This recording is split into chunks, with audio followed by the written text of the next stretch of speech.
Good afternoon. It's 3 o'clock. I'm Joseph Bonanno, live from the 104.5 The Zone Circus Sports at the Mid-Kentucky Downs Studios. The NFL Combine activities kick off today as team officials meet with the media ahead of workouts later this week. It includes Titans head coach Robert Saleh, who talked about what he's looking for this week in Indy from draft prospects. There's workouts, there's talking ball with these guys. There's a lot of things to be done, and it's not just going to happen here. There's pro days, there's 30 visits, there's conversations on Zoom that we're going to be able to have with these young men. But it's all encompassing. It's not just their ability to run a 40. It's their ability to understand the game of football. And so there's a lot of things that'll go on between now and draft day. In NFL news today, Falcons general manager Ian Cunningham confirmed today that the team will release quarterback Kirk Cousins at the start of the new league year on March 11th. The Jets plan to use the franchise tag on running back Breece Hall if they can't reach a deal on an extension, and the Cowboys have officially signed running back Javonte Williams to his new deal. Tonight in college hoops, number 22 Tennessee heads on the road to Columbia, Missouri to face off against the Tigers at Mizzou Arena. Tip-off is at 8 o'clock, and the Vol Network call of the game can be heard right here on The Zone. For Fire Foundation repair waterproofing needs, you need to visit USSTN.com. Breaking news at once on your home of the Titans and Vols. This is 104.5 The Zone.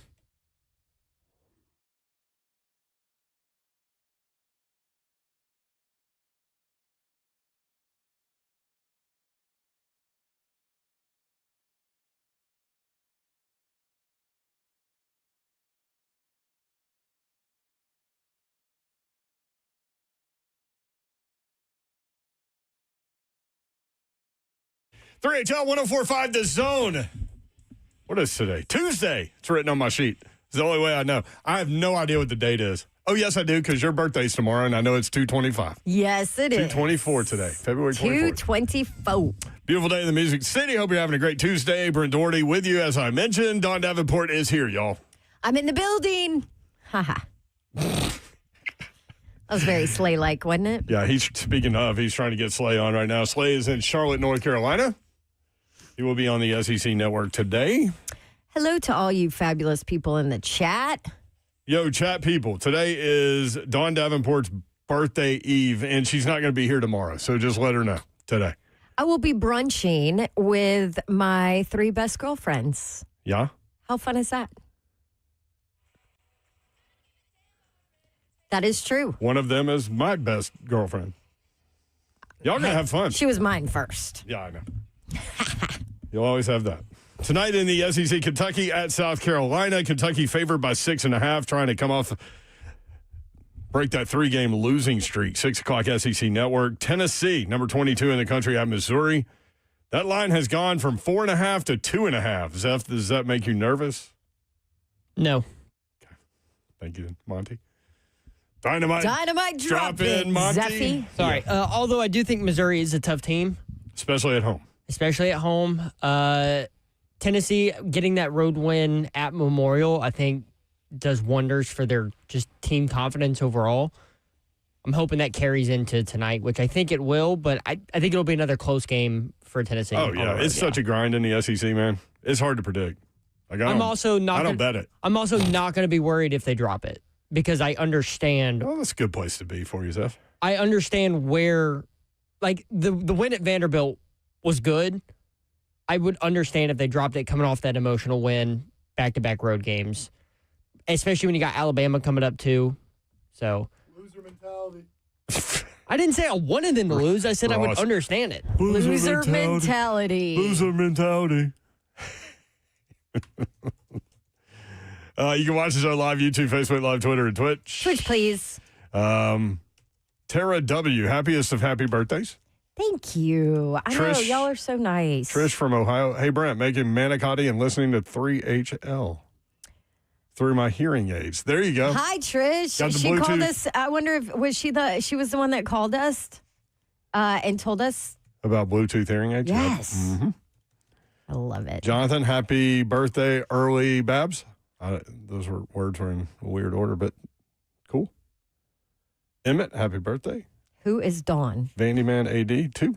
Who is Dawn? That is true. Who is Dawn? I don't know. She is Babs to us, or Babsy. Whatever. Although sometimes whatever you want. Sometimes when you text it out, it changes to baby. Yes, it does, because you've done that before. And luckily, I know it's autocorrect, but also I'm like, dude. And every time I do it, I'm like, I could unsend this, but it's really kind of funny, so I just let it go. Plus, I know you see things like very quickly. Vandy Man 82, congrats, Mayor and Zeph on the win Saturday, even though Zeph was thinking Vandy would win. Ha, ha, ha. I did too. Although I went Tennessee plus a 2.5, ultimately. So there you go. You can watch the show live, as I said, YouTube, Facebook Live, Twitter, and Twitch. Twitch, please. Ron Slay is in the waiting room. Oh, he is? Yeah, How do you see that? because he told me. Oh. Oh, he's on now. Slade on. Ooh, he's got a beautiful pink, lavender, and gray tie. Pink, lavender, and gray. There's a lot going on there. What colors Oh, are in no, it? there he is. Slay. What colors are in my tie? Yeah. It's pink, right? Yep, pink and like a Lilac. light blue and like a small little dark blue a little bit. Okay. I don't know. It looks That's the very suit. good. Thank Do you have a Nancy. gray suit on or a blue suit? No, I have a Titans. Ooh, What is this? Carolina blue. Love you blue. I got love you blue on. you just said Carolina blue. I'm You sorry. gotta I check said, yourself, I say love you blue. Ronald You see, I changed it. Sylvester I changed Slade. it. I say love you blue. I say love you blue. It's a different shade than that ugly A Carolina blue. Yeah, the It's love ya blue. Carolina with a big win last night, by the way. Yeah, it's the Oilers blue is Columbia blue, and I can't tell what kind of blue they're going to go with because what's been tweeted out is like I don't know, it's like shaded through, like it's Columbia blue. It's a little bit darker blue. It's like I It can't looks tell. denim. It looks like something Almost. It denim. looked like a dim. Yeah. It looked like a yeah. Slade, did you wear that blue. because the Titans announced their tees of their new uniforms? Absolutely not. This might be my favorite look, by the way, Slay. I like it. Hey, well, wait till you see it whole, Babs. You got a nice little flavor of pink in it. It'll match your headphones and everything. I love it. Love it. Tonight in the SEC, well, let's start. Last night, Kansas did get the win, Slay. I didn't know what to think about that going in. Peterson did play. He did play. The impact wasn't great, but Houston, they got to get back to playing defense, man. They got to get back to playing defense. That's the thing. When they miss shots, because they wait so late in the shot clock to get shots, it makes it difficult on them as far as getting the quality of shot they want. So Sharp, he caught fire for a second, but Uzan's got to pick it up. I expected more out of him. Kingston Fleming was a little bit off. He gave what he had, though. And then they missed Juwan Roberts, man. It's showing down the stretch. They thought Tugler would come into that role in the post and be able to be that guy, but Juwan Roberts used to be able to get the ball in the post and be able to go get a basket. And they haven't found that. I haven't found it yet. So, yeah, I think it's all correctable, though. I just ain't – Kansas look good. Melvin Council is really playing, but Trey White look good. I'm still on the Houston Kevin Sampson train. Louisville tried to get it done late. They started the second half 0 for 10, but Carolina gets the win. What do you think about them? There's a difference when they got their big back. And then Seth Trimble played out of his mind. He had 30 points. Like Yes, he did. I would wager money on that he would score another 30-point game sometime this season, including ACC tournament, including NCAA tournament. Like I don't see that. But a void was left because Caleb Wilson was still out. Vessar came back and he filled it. He filled it. So hey, kudos to him. The Dean, there's something else to play in the Dean Dome too. These home courts mean something, man. Kentucky at South Carolina tonight. Kentucky favored by 6.5, 6 o'clock SEC Network. We talked a little bit about this yesterday. Obviously, Mark Pope. What was he fined? 20,000, 25,000? Whatever it was, they should have found 25,000. 25,000, yeah. For off Which mic is comments. hilarious, Yeah. by the way. So clearly he's frustrated. Kentucky's lost 3 in a row. Have to get that win tonight. Yeah, South Carolina's a tricky place to play, but I think that this is going to be one of the war of attrition games where the talent can win out in this matchup. But we interview Michi Norris. Damn, that's an old school Houston Rockets player. Michi Johnson. We interviewed him early, so we're going to get to see what the vibes are like before the game. Cool. They ought to fight. They ought to fight. That's one thing about Lamont Paris' team. Even though they're kind of down talent-wise, they are fighting They just don't have enough. So hopefully, if he gets hot, he's beat them before in that same building. I would think if you're going to get Kentucky's full attention, it would be right now. After everything that's happened, the 3-game losing streak, Pope going crazy on the podium, I don't know. You've got to get their best tonight. Or they could fall apart. They could fall apart. I mean, it's going to go either way. Yeah. They're probably not an in-between. Yeah, South Carolina got to help them fall apart. That's the only thing. They ain't just going to fall apart on their own. Doug in the chat, Slay, said, as a Tennessee Vols fan, are we pulling for Florida or Arkansas?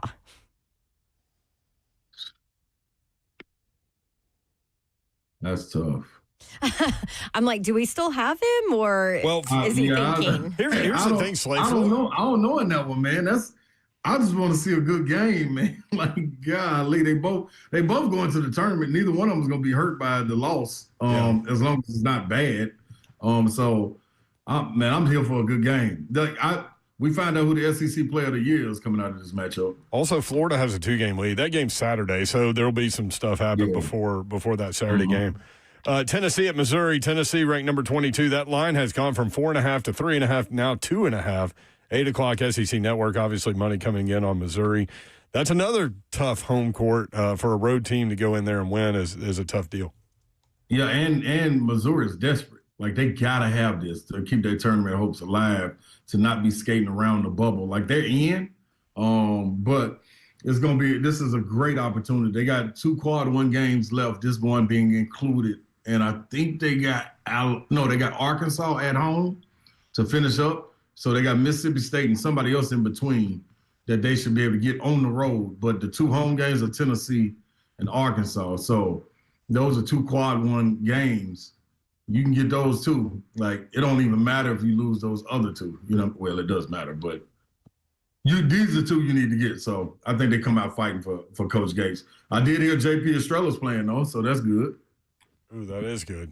Yeah, for those that don't know, he's been dealing with a foot injury. It's the same foot that he had surgery on, but they say it's a different injury and not in the same place even.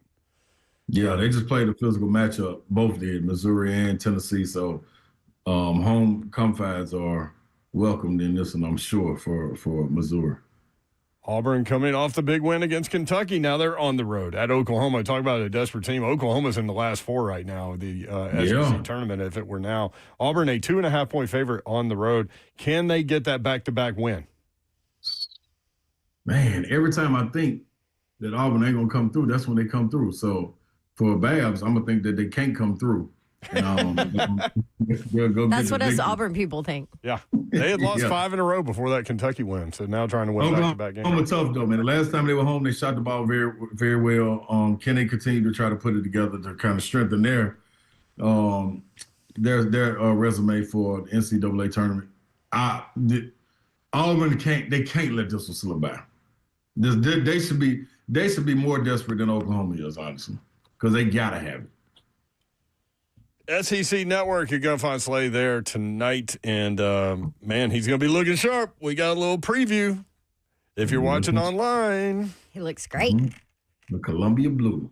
Speaking of Columbia Blue, do y'all think it's weird that they tweeted out their announcement of the date they're going to make whatever announcement of changes they're going to make, but like after they put the billboard up? That was kind of weird to me. Somebody dropped the ball on that one. I don't know who that was. That wasn't supposed to go like that. Also, how observant are Titans fans to notice that and it goes viral before the Titans even announce it? I love it. Also, it's just right. I wonder if they do it for that, dude. Like, let's put it out to see if anybody will notice. They probably. Oh, maybe that makes sense. Yeah, maybe. By the way, people in the chat, you can watch the show YouTube, Facebook Live, Twitter, and Twitch. Twitch, please. She does not get paid by the. I don't, mention. but we need to. Maybe we should look into that. People asking why we call you Babs. We get that every once in a while. Dawn Babette Davenport. Middle name is Babette. I believe Mickey started that nickname he did almost 10 years ago. Mm-hmm. He did. And it fit. I like that music. I do too. And then Slay made his own. That's what he does. That's what Slay does. Hey, have fun. I don't know what that was. Have fun tonight, Slay, on the SEC Network. I will, man. We're gonna rock it out. We got an interview with Lenardi too, so Oh, cool. I can ask about the Auburn Tigers. Like how close are they to being safe? Very good. And how many SEC teams will get in? Man, that's why we need Auburn to win. Yeah. We need 11. Yeah. What was it last year? 14. Holy. Yeah. That was unreal. I knew it was a record. I just couldn't remember. We're far away from that one. Yeah, that's not happening again. No, it's not. Nah. NIL might have squashed that. Mm-hmm. All right, Slay Dog. Appreciate you, brother. All right, man. Love y'all. Love it. All right. Have fun. There he is, Ron Slay. You'll see him on the SEC Network tonight. Again, the game's Kentucky at South Carolina at 6 o'clock on the SEC Network and Tennessee at Missouri, 8 o'clock, SEC Network. On ESPNU, Auburn at Oklahoma. When we come back, I saw this random thing on the internet, and it is, what is it? SEC schools if they were chain restaurants. I know it's not brain surgery, but it's pretty funny to me. We've also got cuts from Robert Saleh. He addressed the media today at the Combine. Buck and Lucas and Bert are up there. We'll hear from Robert Saleh as we go through the show. Also, Sam Brookhouse from Sumer Sports at 5:20. He's data analyst, football integration lead for Sumer Sports. He'll join us at 5:20, and we'll talk about David Bailey, Reuben Bain Jr., Arvell Reese, Caleb Downs, the cornerbacks, some of the quarterbacks, all that coming up at 5:20. If you want in, 615-737-1045.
3HL 1045 The Zone. Brett Doherty, Babsy Davenport. What up? Happy Tuesday, y'all. Weird things pop across all of our feeds, including this one. SEC schools as chain restaurants. Okay, I slid on it. Chick-fil-A, annoyingly consistent. Closed when you need them most. See October 2022. Their fans think they invented customer service. Who's that? Alabama. I said Alabama. Bama? Oh, Yeah. I just heard Chick-fil-A. Arkansas. Alabama. Arkansas. Cracker Barrel, Zeph. Oh, Zeffy. Arkansas. Solid vibes. Rural pride. Mm-hmm. You respect it, but you're not afraid of it. I don't know if they are solid vibes over there in Arkansas, to be honest. Oh, I thought you were going to say Cracker Barrel. Oh, no. In Auburn. Arkansas, yeah. Auburn. Wendy's. Boy. Either really good or absolute disaster. No in between. They fire coaches like limited time menu items. Wow, that's pretty perfect. good. Yeah. That might be the best one. I hate it, but it is so freaking accurate. Florida, Applebee's. Used to be fun in 2008. Now you only go there because it's technically still open. Clearly talking football, right? Yes. Georgia, Texas Roadhouse, packed, loud, thinks they're the main character right now, recently upgraded, won't stop reminding you. Also, what was the event, the Steve Spurrier thing? Oh, it we was have got to so play. good. I know it's long, but Mario Cristobal went like, he was like doing stand-up comedy. And then he just fired some destroyed shots. Kirby. He Was fired it some shots at Kirby. Was it a roast? No, it No, wasn't. it just turned into it's that. the Steve Spurrier Awards, like basically the It looked like ball coach awards. it looked like a banquet. They do it every year. Chris yeah, Doring was the MC. which is on brand. But then Kirby Smart got on stage and, ripped apart a lot of people. Yeah, but he was not nearly as harsh as Mario Cristobal was. Kentucky, Waffle House, basketball royalty, football optional, somehow talking trash in February every single year. LSU Raising Cane's electric environment, sauce carries, night games hit different. That's pretty good. Mississippi State, Sonic, chaotic energy, cowbells equal car hops on roller skates. You never know what you're getting. I'm going to skip ahead and do some Ole Miss, a rooftop brunch spot, aesthetic undefeated, defense occasionally optional. South Carolina, randomly dangerous. Oh, hold on. Buffalo Wild Wings, randomly dangerous, loud for no reason, ruins someone's season annually. Tennessee, cookout, elite when it matters, loud, slightly chaotic, but absolutely worth the wait. I'm thinking a Tennessee fan did this. I think so, because that was yeah. kind of nice. The elite when it matters. Listen, I'm as homer as I come, but they weren't elite when it mattered. Vanderbilt, Panera Bread, expensive, quiet, brags about academics. Football feels like a side salad no one ordered. Yeah, I that's feel like not you right can't either. really say that That's anymore, not right. though. Okay, I'm out. That might have been I'm out on that might list. have been right 2 years ago. Yeah, that sounds like Maybe this is Yeah. old. a Tennessee fan from a while ago. Okay, let's move forward you and guys skip want that. some, You've got some NFL news? No, Yeah, it I was do. good though. Oh, A premier offensive tackle is going to be hitting the market this offseason. As 12-time Pro Bowl offensive tackle Trent Williams did not close a gap with the 49ers on his contract negotiations. Huh. And the San Francisco Giants, or not Giants, the San Francisco 49ers, sorry, I was watching baseball earlier today, will be releasing him, Spring according to training, baby. Adam Schefter. So I know he's old, but that's a pretty good offensive tackle hitting the market. He was still really good last year. Yeah. okay, but listen, I'm jaded. I'm Titans will not sign scorned. him. I'll No, guarantee you that was not for Titans news. Yeah, But that is a big. No, but these kind of players are going to come up for Titans when it comes to free agency with all the cap space they have. Every player. And Every player that I hits the market. am like a woman scorned at signing old players that are on the back slope of their career, the down slope of their career, because the Titans have had zero success with it. I mean, who's one older player that they've signed in free agency kind of at the downturn of their career that's been amazing. How about this? That's been just good. Just good. I'll go with just good. D-Hop? That's probably it, right? Cushenberry until he got hurt. Not really. Just okay. But, I mean, he wasn't really on, like, the back end of his career. No. And also, I think he's struggled. Okay. I don't know. Yeah, exactly. I think D-Hop is out of, like, the old players that, like... D-Hop's the name. D-Hop is the one that came in here and actually had success. I mean, he had a 1,000-yard season. Right. Yep. I think you're right. You can go D-Hop. So the 5 names that Buzzing with the Boys put out for best free agent wide receiver are all 6th year, going into 6th year or younger yesterday. And we still didn't like any of them, really, I guess. The wide receivers. I mean, I would take Juwan Jennings in a second because I think he's an added piece that kind of goes with what they're trying to put together. He's not a number one. That's not what I'm saying. But I think the combination of him with other people makes you better. But Rashid Shaheed was on that list. Mike Evans, he's old. Alec Pierce going into year 5. George Pickens going into year 5. He's probably going to sign with the Cowboys, though. They're planning on franchise tagging him this week. That's right. Rashid Shaheed, Seahawks going into year 5. He'll be with the Seattle. I don't see them letting him go. Yeah, but those are the 5 names they put out there. But only one of those dudes is like old, and he's not going anywhere. So we'll see. 615-737-1045. Tristan in Brentwood. Tristan, what's up, man? Yes, my comedy night is tomorrow at Carol Ann's. Like, it's only 5 minutes. Like, each person gets 5 minutes, basically, in Nashville. So, okay, hold on. Yeah. If somebody's listening and doesn't know Tristan or didn't hear from you a couple days ago, Tristan, you are going to be doing stand-up comedy tonight. You have a 5-minute slot. Tomorrow night.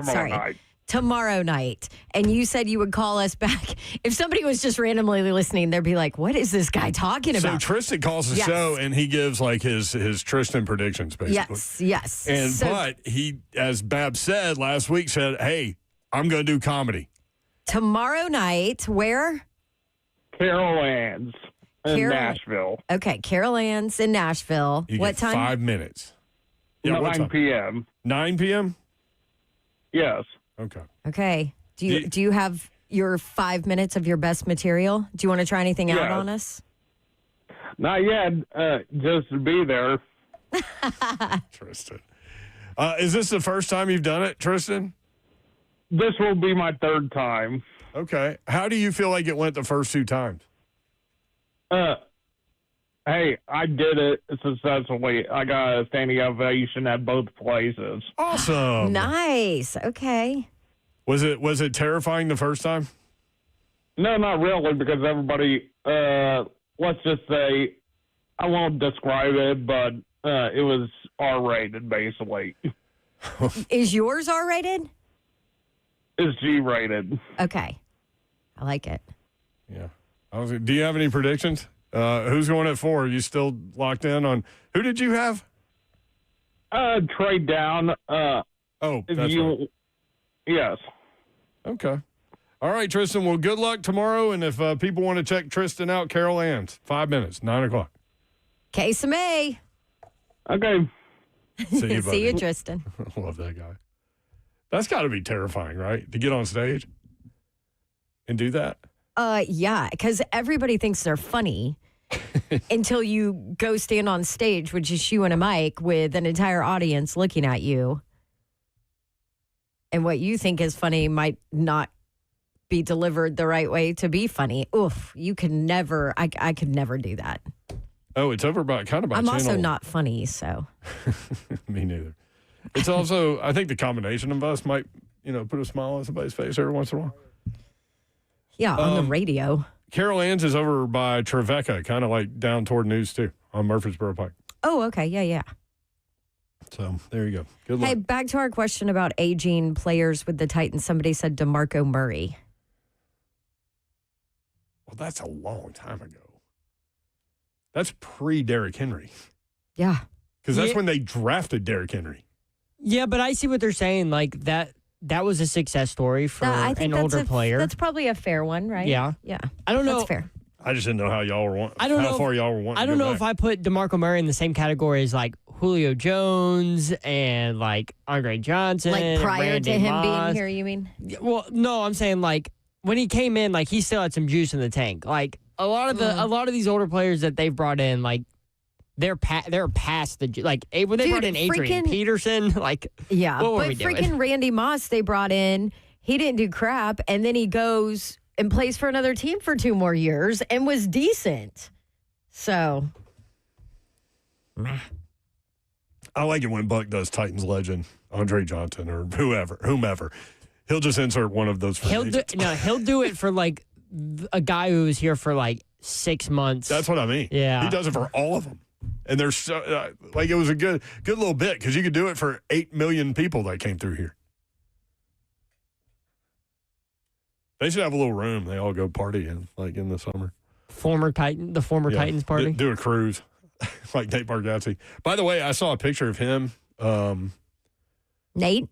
Yeah, 15 years ago. He looks the same. His hair's just a little grayer now. No, he does not. Oh, was he big? He's dropped some LBs. Let me see if I can find it real quick. Well, we're doing radio, so it really doesn't matter if you find it or not. Yeah, 615-737-1045. But I wanted to show you. We go ahead. We're probably going to bring up. Are we going to bring up the same tweet about Slay?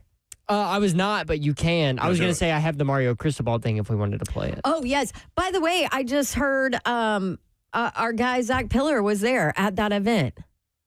The Steve Spurrier where Was he really? Kirby and Mario Cristobal and Summerall was there. Yeah. Pillar. Yeah, Pillar was there too. Florida legend right there.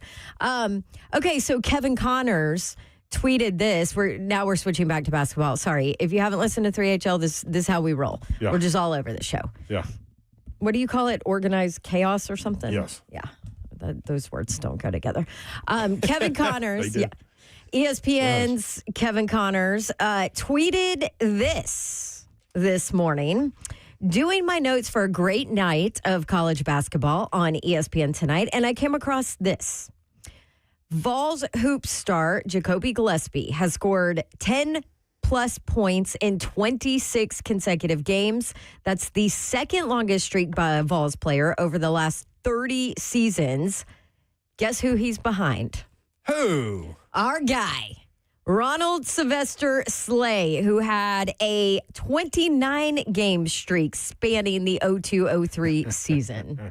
How about that? Slay ride. How about that 29-game streak of 10-plus points? Can you imagine? I mean, that's just solid consistency right there.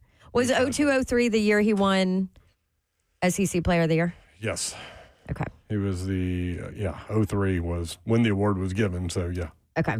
2003 SEC Player of the Year. Yep. I was kind of surprised. Like, I know Gillespie's consistent, but that number kind of, like, Slay, I know. Like, that did not surprise me. Right. Slay's a 10 dog. points. He was SEC 10 or Player more of the Year. points, but I also Gillespie, that kind of 26 in a row kind of surprised me. I also think that when Nate Ament was still trying to figure things out early in the season, and the bigs were kind of in and out health-wise, especially with JP Estrella early on.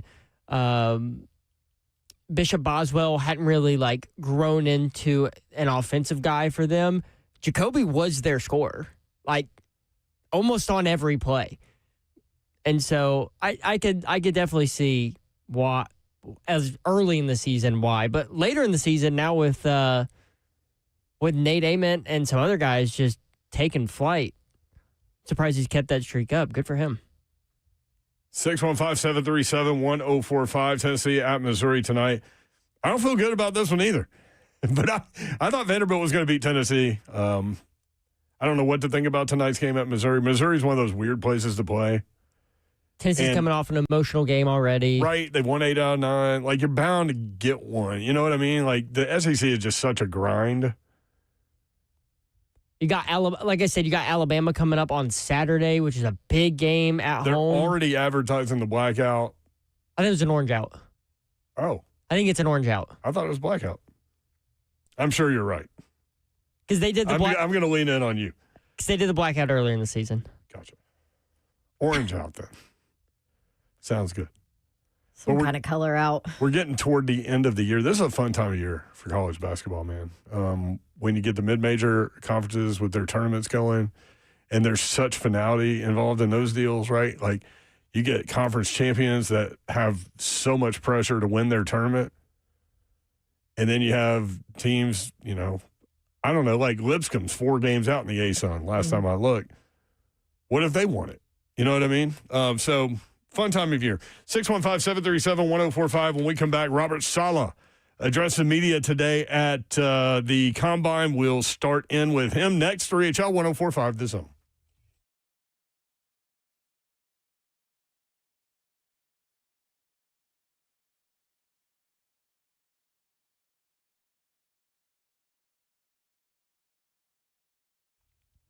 Do you need new windows, replacement windows and doors? How about a locally owned and operated company? How about a family-oriented, family-first company? How about a company that has been around for over 100 years? And how about a company that offers lifetime warranties on all of their products? Well, that would be Pella Windows and Doors of Nashville. You need replacement windows and doors. That's who you need to call. Also, everything manufactured in the U.S. of A. They have the staff in place to support you, the customer. And because of their process of installation, it allows them to warranty their work even more. A 10-year labor warranty on top of that lifetime warranty on the product, which is leading in the industry. And they let me give you a great deal every single month. So for the month of February, the Dawn deal is what we call it. Buy 3, get 1 free on windows. And then on top of it, no interest, no payments for 12 full months. Buy 3, get 1 free. Tell them you want the Dawn deal, and you can easily schedule your free consultation with them at PellaNashville.com.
Good people, what's happening? Big Slay coming to you, man, and I've got to tell you about PAI. You need to head on over there. That's WeGrowHair.com. Don't wait. Hit them up, 615-376-6010. 615-376-6010. And understand this, man. I've been in the chair myself. Now, I wanted to feel that confidence again when you look up there, get to brushing your hair, you see them waves start to pop, and just start to understand that, yeah, y'all see me. I see me. How about that? Process was easy. Team was incredible. The results, it can be life-changing for you. If you've been thinking about it, stop thinking and start doing. We Grow Hair has the best surgeons right here in Nashville. Even the only ARTIS robotic FUE procedure that gives you 2 times more hair in just 1 procedure. They have the laser treatments as well, in and out in 45 minutes. They work thicker, fuller hair, restore your hair and the confidence. Go to WeGrowHair.com, 615-376-6010. Make this year the one you control with WeGrowHair.com.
3HL 104.5 The Zone. Robert Saleh told us favorite artist, Tupac.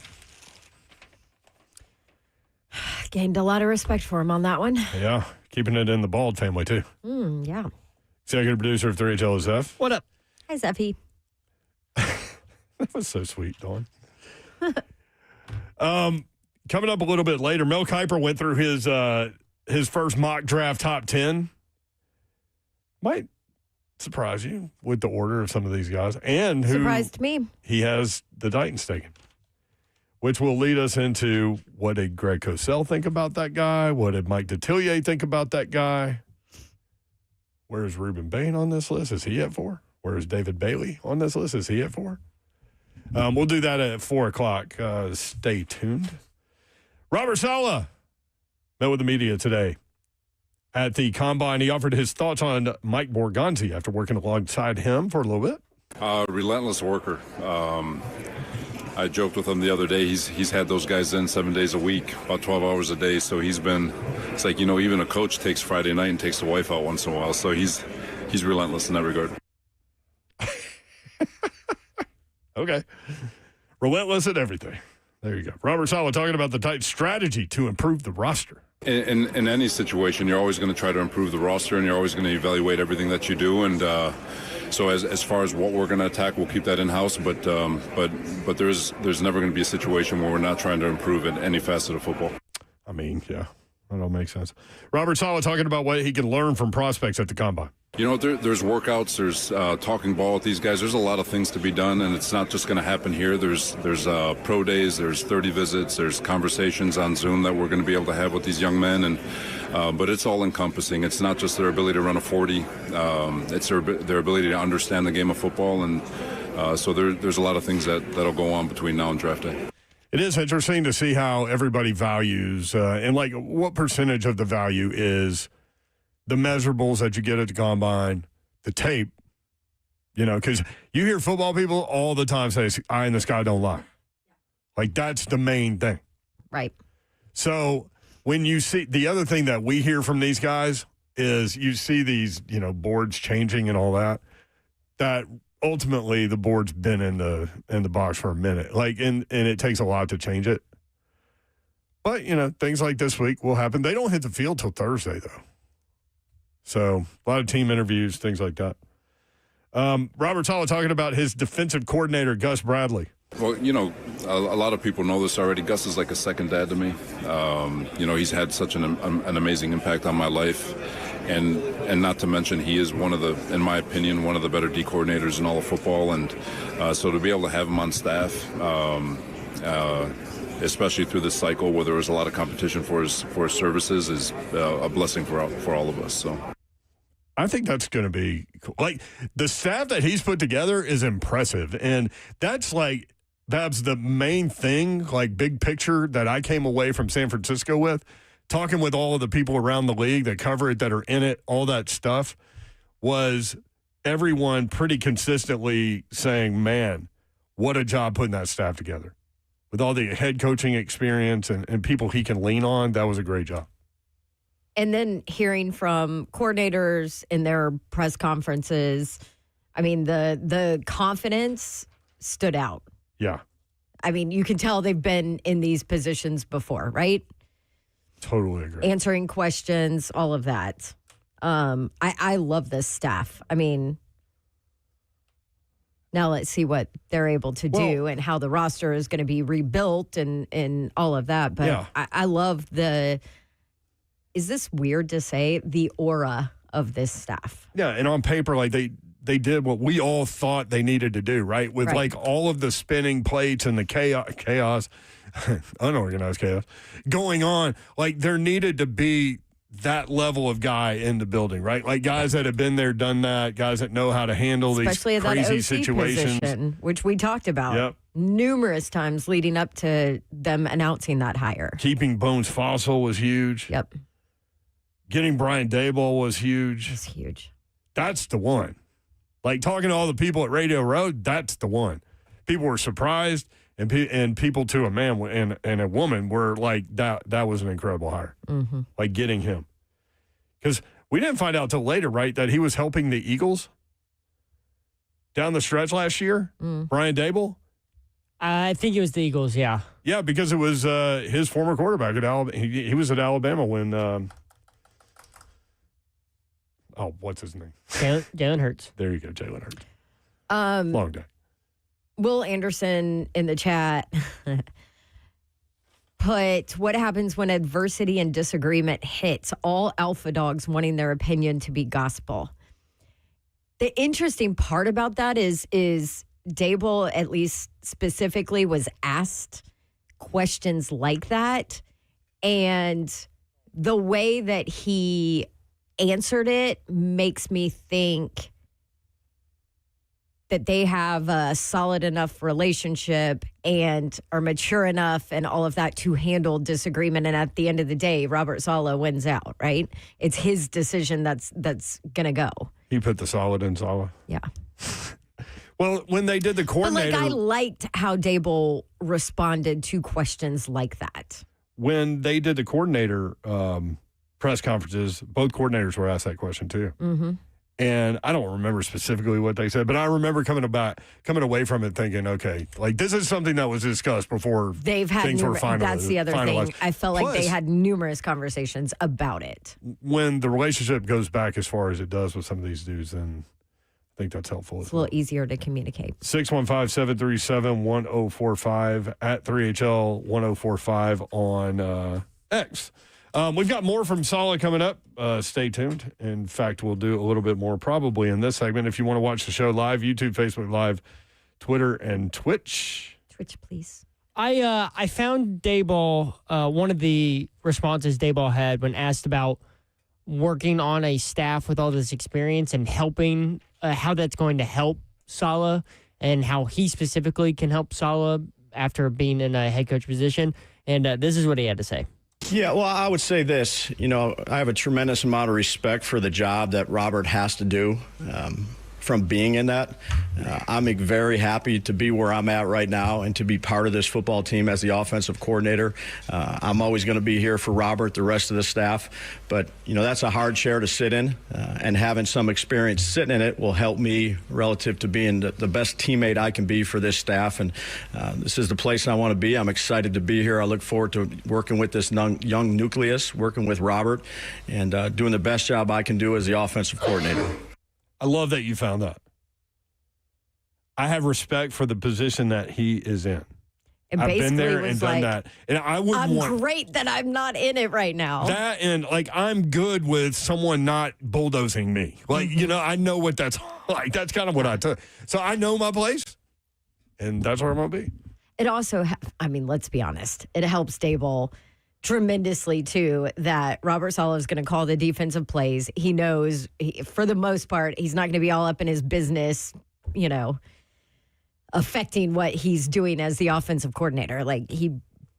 Coach basically said, sitting in here, he's going to have full autonomy to do, for the most part, what he wants to do offensively. I can't find it because I don't know if I pulled it because it was so short, but specifically I remember him being asked about coming in after a head coaching stint and, choosing to be an offensive coordinator when there were after interviewing for the head coach job, and he goes, I'm not the head coach. He goes, I am the offensive coordinator. That is what I came here to do.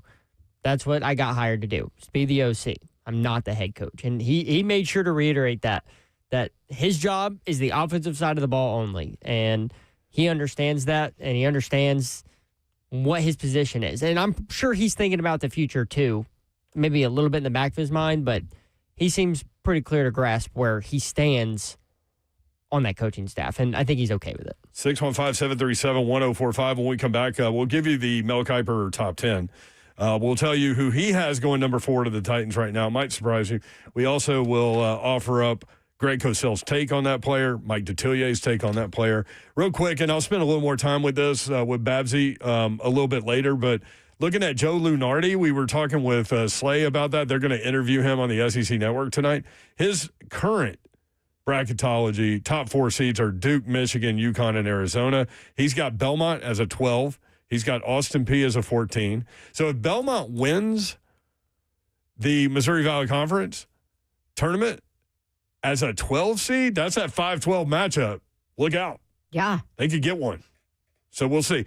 I'm trying to remember what their Duke matchup was years ago. They were like a 14. Oh, I think, in it was matchup. that different? Okay. And Duke hit a buzzer beater to beat them. Yeah. Yeah. Nolan Smith might have been on that team. Oh, yeah. That's weird. SEC, he's got 10 SEC teams in here. He's got Florida as a 3 seed. I'll bet the Gators end up at 2, but we'll see. He's got Alabama a 4. He's got Vanderbilt and Tennessee and Arkansas as 5s. So 3 of the 5 seeds, Tennessee, Alabama, Arkansas. Kentucky's got an 8. 2 9 seeds, Georgia and Texas A&M. 2 10 seeds, Texas and Auburn. So he's got 10 SEC teams, and currently, again, Auburn with a huge road game tonight to help better solidify that at Oklahoma. Auburn a 2.5-point favorite. Tennessee trying to get in that in that 4 seed line. They play at Missouri tonight. And Kentucky currently an 8, according to Lenardi, at South Carolina tonight. So more 3HL coming up. You're going to want to hear the next segment as we dive into a potential number 4 pick for the Titans. 615-737-1045.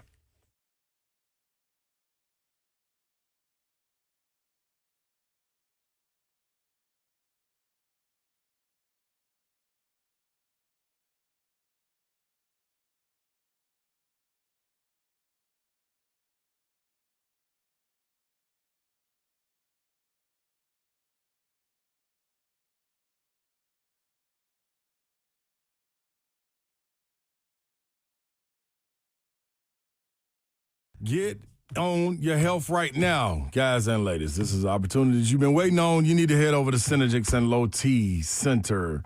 Find out exactly what your levels are. Your T levels, fellas and women.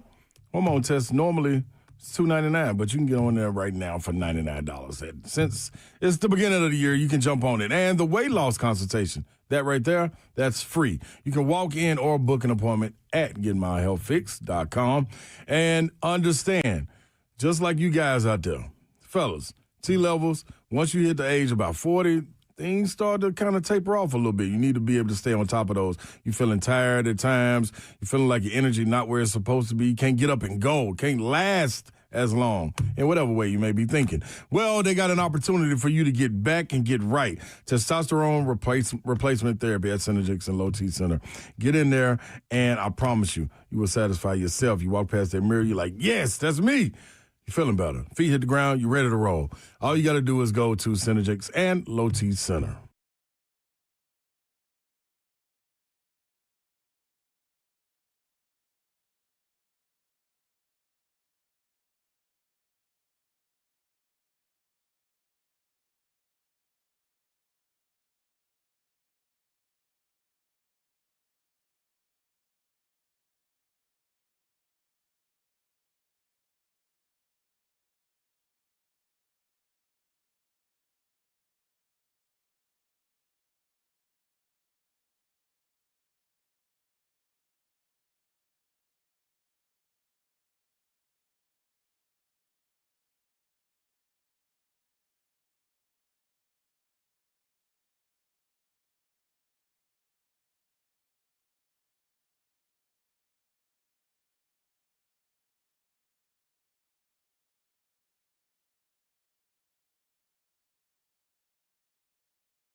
Good afternoon. It is 4:02. Joseph Bonanno live from the 104.5 The Zone Circus Board to the Mid-Kentucky Down Studios. In NFL news today, 5-time All-Pro left tackle Trent Williams and the 49ers currently struggling to find a contractual solution per league sources. If two sides can't bridge their differences in their standoff, Williams is expected to hit free agency with a release from the Niners. Falcons general manager Ian Cunningham confirmed today that the team will release quarterback Kirk Cousins at the start of the new league year on March 11th, and the Jets plan to use the franchise tag on running back Breece Hall if they can't reach a deal on an extension. Kyle Pitts officially gets the franchise tag from the Falcons. Tonight in college hoops, number 22 Tennessee heads on the road to Columbia, Missouri to face off against the Tigers at Mizzou Arena. Tip-off is scheduled for 8 p.m. and the Vol Network call the game can be heard right here on The Zone. For your foundation repair, whatever needs you need to visit USSTN.com. Breaking news at once on your home for the Titans and Bulls. This is 104.5 The Zone.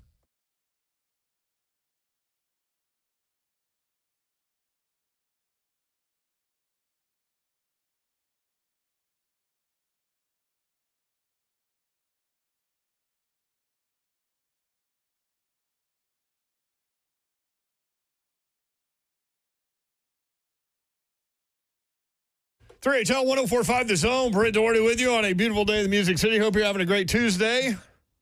It's Tuesday, right? Yes, it is. Babsy's birthday's tomorrow, y'all. Yeah. Tom Miller says, happy birthday, Babs. Thank you. Let's go. He said his is belated February 11th. Oh, happy late birthday. Tom, that's an easy one, man. 211. Because the 1 and 1 added up as 2. Like, that's an easy one to remember. That is an easy one. Yours is 225? Yeah. Which is almost that show back in the day that was so good with Jack A. with called 227. Okay. I can remember my birthday. I cannot remember anybody else in my family. So listen to what I did. Did I tell this on the air? I don't. You haven't told me. Okay. So usually I have to try to help you. I go to Publix to pick up some prescriptions last week. One of them was my husband's. So the pharmacist assistant When's guy. his birthday? He's like, okay, great. Yeah, when's his birthday? I was like, I don't know. So then I'm like grabbing my phone. I'm like, because I have it in my notes section so I can remember it. So I'm like scrambling to like go look at my notes section, and I'm in the little drive-through thing or whatever. And he's just like dying laughing. I'm like, okay, yeah, it's July, blah, blah, blah, whatever. And he was like, did you just have to look in your notes to tell me when your husband's birthday is? And I was like, he really asked you that? Yeah. And I go, yes, I did. I said, listen, I'm not good with dates. It's okay. I'm a good wife. I'm just not good with dates. He was like, wow, that's amazing. I was like, all right, thanks, buddy. I mean, just shamed me for it. I remember when birthdays are, I just have a hard time with what is the date today. Does that make sense? Yeah, which is fair. Because I never But you always remember birthdays because you'll text me and be like, hey, today's so-and-so's birthday. Or like same thing, my close girlfriends are like, hey, don't forget it's our friend's whatever birthday. I'm like, oh, yeah, thanks. Great. Yeah, like Higby was 125. Like, it's easy now that I know both of those. I had no idea that that was her birthday. January 25th. And she's my best friend. I called the pediatrician. Do you know when Kirby with an Eye's birthday is? No. I mean, Mayor, I don't even know my husband's birthday. Yeah. I don't know my child's birthday. Now, in my defense. You did write that one down the other day. I have to write it down. Every time I call the pediatrician, then I panic because I'm like, oh, crap, when's her birthday? I got to look it up because they're going to ask me first thing. And if I don't know my child's birthday, they're going to judge me. Like, I'm so bad about it. I don't know why. I just can't remember dates. The only one I remember is my brother's, but it's because it's July 3rd. So it's super easy because it's right before the 4th of July. Yeah. Okay. And I get my daughter's birthday mixed up because I always want to say the 9th, which is when she was actually supposed to come. Yeah. And then I was in labor for 40-something hours. Yeah. So she didn't come till the 11th. So I know. I'm getting called out on it. Listen, even the freaking pharmacist was like, sheesh. Oh, Holly, tomorrow's my grandson's birthday, Hendrix. Happy birthday, Hendrix. Little Pisces. Hendrix shares the birthday with Babsy. Oh, no. Are you into all that? The No. astrology stuff? No, not Okay. at all. Okay. Not at all. I do look at Pisces stuff sometimes, and I'm like, oh, wow, that is me. Interesting. Does it pop up on like your Instagram feed? Sometimes. Yeah. Especially if I look it up. Now that we're talking about it, it's going to pop up everywhere. Executive producer of 3 at LSF. What up? When's your birthday, Zeph? In June on the 13th. Is that my daughter's birthday? Yours is your daughter. Hadley's is the 10th. 11th? Oh, it's the 11th. Oh, that's right. The 11th. Okay. Wow. I just had like a what? Okay. That's This is right. an amazing segment. Okay. Moving on. Mel Kiper. CountOnBabs.com. This is why she was trying to be my Olympic personal assistant, Yeah, no. my OPA. Yeah, it was a terrible idea. It was. It was a terrible idea. Numbers get you, man. Those numbers. So, Okay. So, do you want to talk about Mel Kiper? yes. I mean, What is it? What is the weird thing he likes to eat in the basement all the time? Oh, pumpkin pie. pumpkin pie. Yeah. Yeah. All right. I mean, he's an odd duck. I mean, yeah, you remember his obsession with Shedeur Sanders last year? That was unhealthy, and I feel like he lost a lot of credibility It's still entertaining, though. and respect. I just that like the way the entire guy talks, episode. man. All right. Anyway, let's go from 10 to 1, okay? He's got Reuben Bain Jr. at 10. Which is 10. is very late compared to where everybody else has Reuben Bain Jr. I was So, surprised at that. He's just That is what going surprised me on the most. He's going on the short arm thing. Yep. There may be other stuff brewing that we mentioned, right? That comes up sometimes. Off the field stuff, like teammate, not a great teammate issue, but who knows? But none of that has really come out about him. And like a lot of, I mean, it's not like you see his teammates tweeting stuff about that or putting it out there that he's a crappy teammate. But so who knows? There's always stuff like that comes out on like one or Always. two guys every Yeah. year. Yeah. Every Last year was Your Vols guy. James Pierce Jr. Well, Guess what? And that one came out. He's It now was in true. jail. So what's the latest on that? Haven't. I know he posted bail, and so he was able to not stay in jail. So I don't know where his hearing and stuff is, all that. But Okay, I do well- know that Rakia Jackson, former Lady Vol, who was involved in it, said that she would be a witness She did say that. if yeah. and when it goes to trial. So 10, Reuben Bain Jr. to the Bengals is what he has. Robert Saleh was asked about arm length and what's his take on arm length when evaluating edge players. not talking about Reuben Bain Jr. specifically in this cut. Not this cut. He did have a But- comment on Reuben Bain that we can and read. We'll hit that. We'll read that later. But I just want to point out he is not specifically talking about Reuben Bain Jr., but he is talking about arm length, which has been noted as an issue for Reuben Bain Jr. Okay, go ahead. Arm length is always going to be key, especially with a team like us that plays more of a zone style.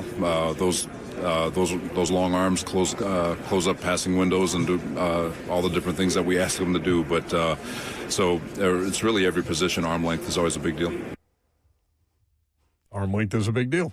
Especially defensively. So the local media that are up there in Indy did get to do like just a private Q&A with Robert Saleh before he hit the podium where everybody from Indianapolis was able to ask questions.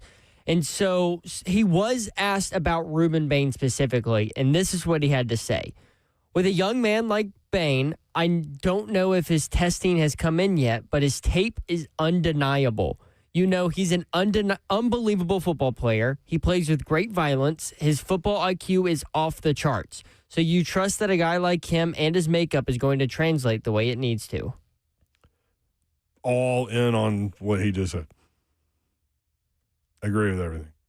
The question So is, we'll see. what wins out? Right. The arm length idea that we just heard, or the fact that Reuben Bain is an undeniable football player? Because what is he? Is he an all-pro? Is he a Pro Bowler? Is he a consistent starter? If he's a consistent starter, do you take that at 4? Probably not. if you think he might be an all-pro type player down the road, that's where you get who you're taking it for. So Agreed. This is going to be a fascinating draft, man, for some of these dudes. 615-737-1045. We'll get back to Mel Kiper's top 10 here in a second. Clay in Spring Hill. Clay, what's up?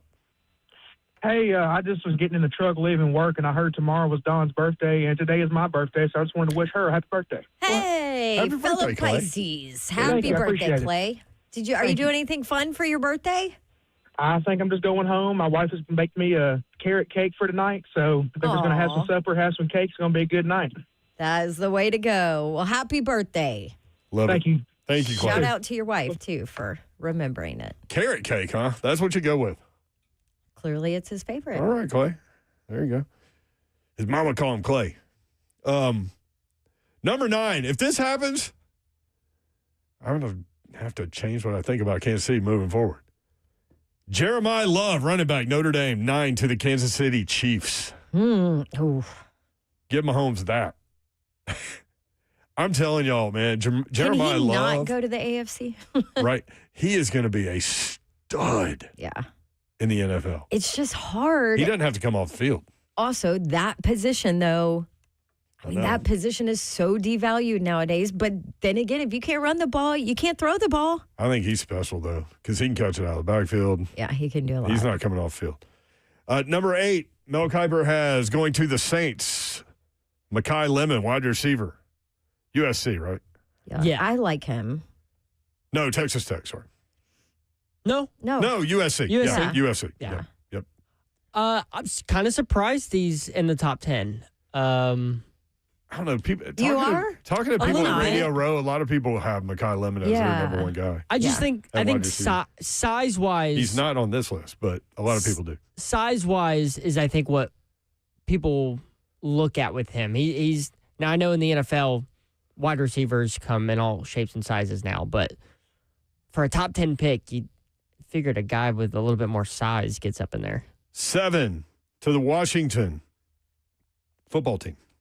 They're the Commanders. I know what they are. Sonny Styles, linebacker. Moan loves this dude. Ohio State.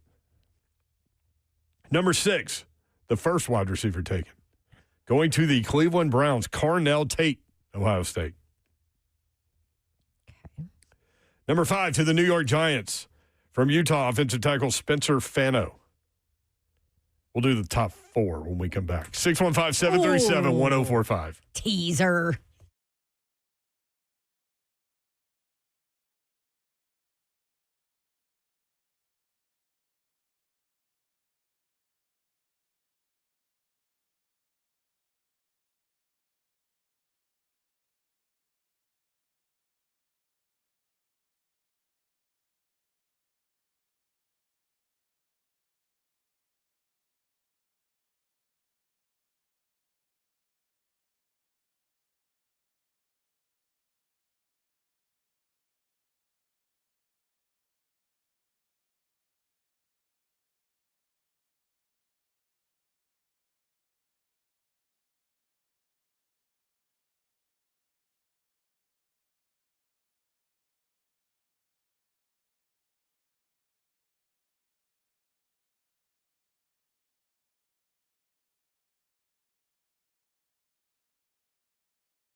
3HL 104.5 The Zone. Brent Doherty, Don Davenport with you. Hope you're having a great Tuesday. Rolling through the week. Tennessee and Missouri coming up tonight. More games tomorrow. Slay Dog is in Charlotte. Check him out on the SEC Network. What's that line again? It went down? Yeah, when I first saw it this morning, it was 4.5. Then it went to 3.5. Now it's at 2.5. Or the last time I looked, it's at 2.5, I should say. Going through Mel Kiper's top 10 right now, his current NFL mock draft, going from 10 to 5, which is what we did in the last segment. Number 10, Reuben Bain Jr., going to the Bengals. Number 9, Jeremiah Love, the running back out of Notre Dame, going to Kansas City. Wide receiver Mekhi Lemon going 8 to the Saints from USC. Sonny Styles, linebacker, Ohio State, going to Washington at 7. Cornell Tate, wide receiver, Ohio State, 6, Cleveland. Spencer Fano from Utah going number 5 to the New York Giants. That leaves us with number 4, Tennessee Titans, which I'll do in a minute. Number 3. What? Linebacker David Bailey Jr. Okay. Goes to the Cardinals at 3. You'll be able to figure out who the Titans have when I do this one. Chase Daniels, who does some stuff with The Athletic, former NFL quarterback, I believe tweeted maybe not last week but the week before that if David Bailey does not go top 3, several NFL GMs and scouts failed to do their job properly. He did say that. Number 2, Caleb Downs goes to the New York Jets. They did not have an interception this season. First time since they've kept that stat. They're the team. They're the team that I have no idea what direction they're going to go. I mean, that makes sense, though, right? It does. So bad. But also, it makes sense for them to get a linebacker, a quarterback, a wide receiver. Like, they could literally go any direction. So, number 2, Caleb Downs is who he has, he being Mel Kiper Jr., going 2 to the Jets. I've started to see that a lot. Fernando Mendoza, of course, going number 1. That leaves Arvell Reese, number 4, to the Tennessee Titans. Jim freaking Nance on YouTube. Reese, please, please, please. Before we play what Greg Cosell had to say about Arvell Reese and what Mike Detillier had to say about Arvell Reese, I want to hear what Corey in Columbia has to say about Arvell Reese. Corey, what's up, man? Not much, Mayor. Don, happy early birthday. Thank you. Appreciate You're welcome. You have a cake preference? I'm a red velvet. You like red velvet? I do. Huh. I like it. Yep. But I'm not a big sweets. Well, I'm not a big cake person. Yeah. I'll eat it, but Red velvet's a good. Yeah. Red velvet's good. Yeah. Hey, Joseph, real quick, I just wanted to ask you, as a local Canadian, do you happen to have any advice for where my daughter should go in Toronto? I couldn't even tell you what are cities and what do they call them, territories? Provinces in Canada. So unfortunately, not providences. Whatever. Provinces. Yeah. See, I don't even know. See, why are you calling me Canadian? You still messed it up. Because I'm not Canadian. Here's what I've heard, honestly, Corey, about Toronto. It's like the cleanest place anybody's ever been. I've never been, but I'm jealous that she gets to go with her mom. So let us know. Let us know. fine. See if she sees I'll definitely know. the Bonanno Street or whatever. It's Boulevard, right? Bonanno Boulevard. I have in no Toronto. idea. Go to a Raptors game. I've heard those are fun. Hey, so my question about Slay would be Arvell Reese, loving this. if he is available for the Titans at 4, is that a no-brainer? Based on whatever the Jets do, they could go Malagoa or whoever, but is that a no-brainer for the Titans? I think if David Bailey is not there, then maybe that is. I don't know. We've still got to figure out what they think about Reuben Bain Jr. But I'll tell you this, Corey, please stay on the line because we got 2 draft experts that we've already asked about him, and you're going to want to hear this, okay? Okay. All right, thank you, Corey. Appreciate it. Jamie Harris says screams bust. Okay, you have that opinion. Let's see if your opinion changes. Let's do Detillier first. Okay, Zeph? This is Mike Detillier, draft expert. We've used him forever. He's literally the first guest I ever booked on a sports talk show, and that happened in 1997. That's how long we've been using this guy. Phenomenal. SaintsReport.com down in New Orleans. He does sports talk radio down there. And he's got the best accent ever. Dawn loves him when he says quarterback, but we're not talking about quarterback right now. We're talking about Arvell Reese. What does Mike Detillier think about Arvell Reese? I think the guy with the most potential, though, is Arvell Reese. Okay. They used him a lot as an off linebacker at Ohio State. You know, if I picked him, my thing is, okay, you see that dude that's going to get the snap? Sick him. Play sick him ball with him. So it's that simple with him? Because a lot of people are like, where do you play him? Is he inside? Yeah. Is he an edge guy? Like, what are we doing? We ain't trying to reinvent the wheel. Get after the quarterback. Yeah. You look at his size, his foot speed, his first initial step off the snap is super quick. And, yes, he's going to need to learn how to use his arms and hands a little bit better and getting off bigger blockers. But, man, he is immensely gifted. And with the right team, and I think, you know, he goes to the Jets. God bless him. But, man, he'll need all the blessings he can get there. But he is a terrific football player and prospect. And there you go. Is that it? I think that's it, yeah. Sorry. Hard stop there. Could have stopped it before the and then. That's bad editing on my part. That was bad editing, but that's okay. But great breakdown from Mike Detillier. Plus, he did say get after the quarterback. Quarterback. All right, this is what Greg Cosell had to say about Arvell Reese. Pay attention here. Well, he's a freak show, first of all, and he's 20 years old. Cosell doesn't use that word often. Yeah, and he's 20, so he's probably going to get better. And again, now you get into where do you play him when you draft him? Because with people, you know, it's always easy to say, well, he can play, you know, here and he can play there and he can do this. That's all true. But the first day of whatever they call the first day, OTAs or mini, I don't know what they call everything now. But the first day, you gotta put him somewhere. So when you go out and you're in shorts and a t-shirt, and you know Robert Saleh and Gus Bradley and the the D-line coach and the linebacker coach, where are you putting him? I personally think that he's as close, and I don't want people to think I'm saying he's this guy right now because he's a college player who hasn't played in the league yet. But watching him, the guy I thought of was Micah Parsons. So to me, I think he's a pass rusher. I think you get the most value out of him as a pass rusher.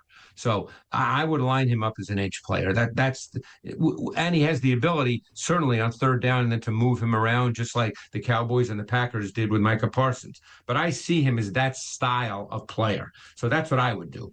What's the weakness or the knock on him? To be honest with you, Dawn, I really didn't find one on the tape. I know that he's from a really bad neighborhood in Cleveland, so I don't know the kid, but I don't hear there's any, real problems with him. So, that there's nothing, that you wouldn't draft him. In other words, there's nothing that would prevent you from drafting him. But I've done this a long time, and he's a total freak show just as an athlete. I mean, he's ridiculous. 6'4", 243 currently. That's one of the more positive film study reviews from Greg Cosell. Yeah, because he doesn't put emotion into it at all, and he'll tell you like strictly watches the tape. And when he goes like what could be perceived as negative, he always says, "Listen, nothing personal, but this is what the tape shows. This is what the film shows." Mm-hmm. Dewey, Cheatham, and Howe, does Cosell and Detillier go to the combine? Cosell does. I'm not sure about Detillier. Detillier did a book. Sometimes he does. Detillier did a book called the M&D Draft Report for like 30 years that everybody in the business had and used. And, I mean, just a thorough breakdown of players and things like that. While we're talking about the draft, you want to get Cosell's take on Ruben Bain Jr.? Yes. That is cut number 26, Zeph Dog. Greg Cosell talking about Ruben Bain Jr. Ruben Bain is a terrific football player. Okay. The thing with Bain is he's kind of a sawed-off, stout guy with incredibly short arms, and that will be a discussion in draft rooms. But he's a really good football player. Yeah. His game is built more on power and physicality. It's not that he's unathletic, but he's not a great athlete. Arvell Reese is a great athlete. But Bain is, to me, in an ideal world, Bain would not be a top 5 pick. But the issue in this draft is it's not a quarterback draft and it's not a wide receiver draft in terms of, big time talent. So now guys like Ruben Bain, he'll probably go top 5 or top 6, and he's going to be a good pro. The question is, will he be a big time pass rusher? His game's built on power. He's not truly bendy. He's not truly sudden or explosive, but man, does he play hard? Is he physical? Is he powerful? I mean, he's a guy you love watching play. It's just, word on the street is that his arm length is going to be under 31 inches. And people who do that kind of research, there's been no really good edge pass rusher going back like years that's had arm length under 31 inches. Although, Cosell, I'll bring this up that you've taught us over the years. You always talk about how important that speed to power is at the next level, which he has. He's good at that, but not great. Now, that's his game more than bend and flexibility, but he's not at the level of, let's say, a Jared Verse when he came out of college. Okay. But Bain is just a guy that everything about him you like. I don't know if he's great at one thing. He's just a really good football player. Interesting that he brought Arvell Reese back. He's not the athlete that Reese is. So clearly Cosell through film study loves Arvell Reese. No doubt about that. In terms of the arm thing, somebody brought up Aaron Donald, right, earlier? Yes. And said he had short arms. The thing about Aaron Donald, the best I can remember, I don't remember the arm thing, but I remember everybody pre-draft saying that he was short and small, and that's why he fell a little bit. Yeah. So his arm length was considered short, but it was 32 5/8. We're talking right now for Ruben Bain Jr. Maybe 2 inches smaller than under that, under 31. Right. So, so you're talking at least 2 inches shorter than Aaron Donald, who was considered to have short arms. Also, with Aaron Donald, played mostly inside, not an edge guy going up against tackles with long arms. That's where the long arms correct. come and that's into exactly play. what Salah talked about in the kind of defense that they play that 4-3 scheme to. Yeah. When you're going up against those tackles, that's where the long arms and that wingspan helps you out so much trying to get around these guys. Inside, you can get away with it a little bit more, which Ruben Bain, what we've heard is that you can move him anywhere along the line. Do you want to go get another interior defensive lineman that high in the draft? 615-737-1045. That's the point I was trying to make earlier. Are you drafting just because clearly Ruben Bain Jr. is a starter in this league, right? But is he more than that? And what do you think about him? Do you think that he has I'm not talking about Pro Bowl potential. I'm talking about all pro potential. Is he that guy? Because that's what you're shooting for in the top 5, right? Not just a starter in this league, which we all know he is. Let's get to Tillier on Ruben Bain Jr. since we're on that player. Again, Mel Kiper has him going 10th currently to the Cincinnati Bengals. Mike Detillier, draft expert on Ruben Bain Jr. The other guy I think the world of, and I got told about him a couple years back by Coach O, because he lived in South Florida, was Ruben Bain. Ed's 2 sons, Parker and Cody, coach at Miami of Florida. That's right. And Ed was there, and he sort of, he can't stand on the sidelines. He got to stick his nose in everything, especially if it's defensive line play. Yeah. So he told me, man, they got a guy here, Mike, Ruben Bain. But he said, I think he's a better inside player. Oh, really? And then last year, he told me, you know what? I changed my mind. Okay. He said, I think he could play on the edge, but he was like, he's so explosive. Ed's recruited and coached 11 first-round pick defensive linemen, so I think he knows what he's talking about. And he told me, Mike, okay, everybody's going to make a big thing. He's not this lengthy defensive end. Short arms. All I know is he's strong. He's disruptive. And when he puts that first step down and he takes off, he's coming at you. And he's coming at you with a purpose. I think his ability to play inside versatility-wise will help him. Because you could use him a couple different ways that way and sort of try to create a mismatch with an offensive guard if you kick him inside at times. Man, is he explosive off the snap? and everybody, oh, wait till he plays. And, when it gets down to that 12-team playoff, all I know, he was dominant. He was dominant in that series in December and in January. So true. He's one hell of a football player. And for me, if the Titans sit there at 4 and he's still there, I ain't passing him up. There you go on Ruben Bain Jr. from Mike D'Attilio. And he is so close with Coach O. And Coach O's kids were on that staff at Miami. Yes. Get firsthand information there. Which means you would think he would know if there were extra conversations about Ruben Bain Jr. That's a good point. As a person. Yeah, because I don't think D'Attilio would put his name out there like that. Exactly. While we're here, you want to do David Bailey real quick? Yeah. These two guys? We might as well. All right. Let's go Mike D'Attilio first. This is cut number 29, Zeph Dog. Mike D'Attilio talking about David Bailey Jr. Totally different. He's a 3-4 outside linebacker, stand-up guy.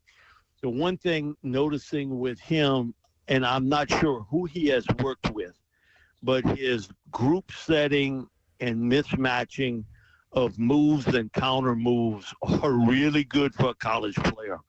And he spins them guys around like a top.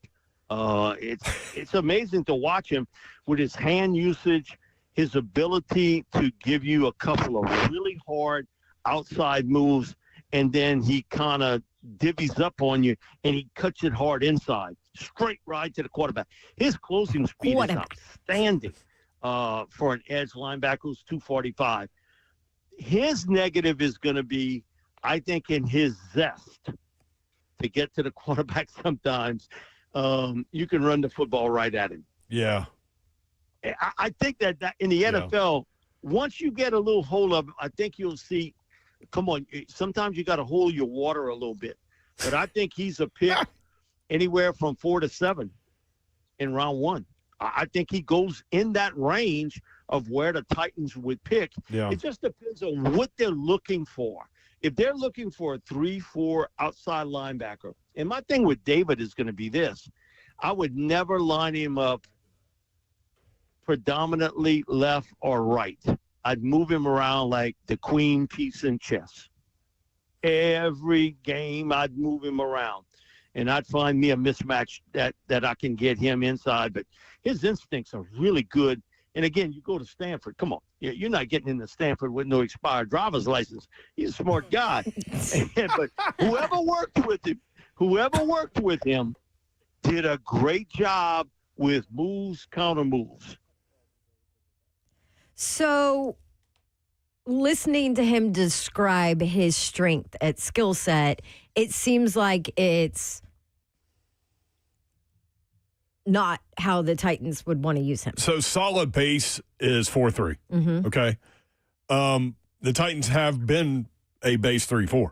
Correct. Now, how often are you in your base? Like, that's been my question to some of these dudes. Like, how much does it matter? They really mesh nowadays. They do, but I've been told it does matter.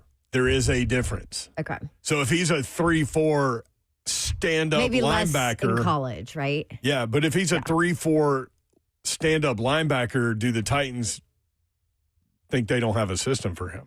Correct. And that also brings up the conversation of Femi as well. Maybe he's a better fit for what Salah wants his defense to be, too. Well, we'll see. Salah talked with the media today at the Combine. Zeph has pointed out a couple of cuts that kind of tie into what we're talking about here. Mm-hmm. So we'll do that when we come back. We'll also play you what Greg Cosell said about David Bailey. That's coming up next. Stay tuned. If you want in, 615-737-1045. What do you think about those three players? We're currently talking about David Bailey, Ruben Bain Jr., and what Mel Kiper has going at 4, the guy he has going at 4, Arvell Reese, who Greg Cosell says is a freak show. What do you think? 615-737-1045.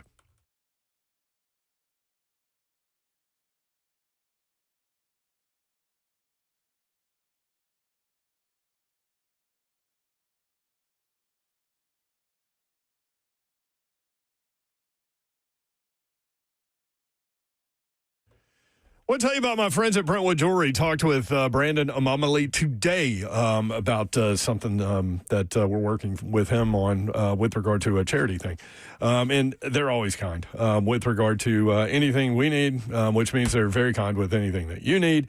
And they have anything you need in terms of what their inventory is and the items they have. They have everything that is exquisite and beautiful and all of those things, anything that you might need, earrings, bracelets, charms, necklaces, anything you can think of jewelry-wise. The biggest thing, though, is relationship that you will experience and that you will feel when you go to Brentwood Jewelry. And for more than 50 years, Brentwood Jewelry has been proudly serving the Brentwood community with exceptional style and exceptional deals every day.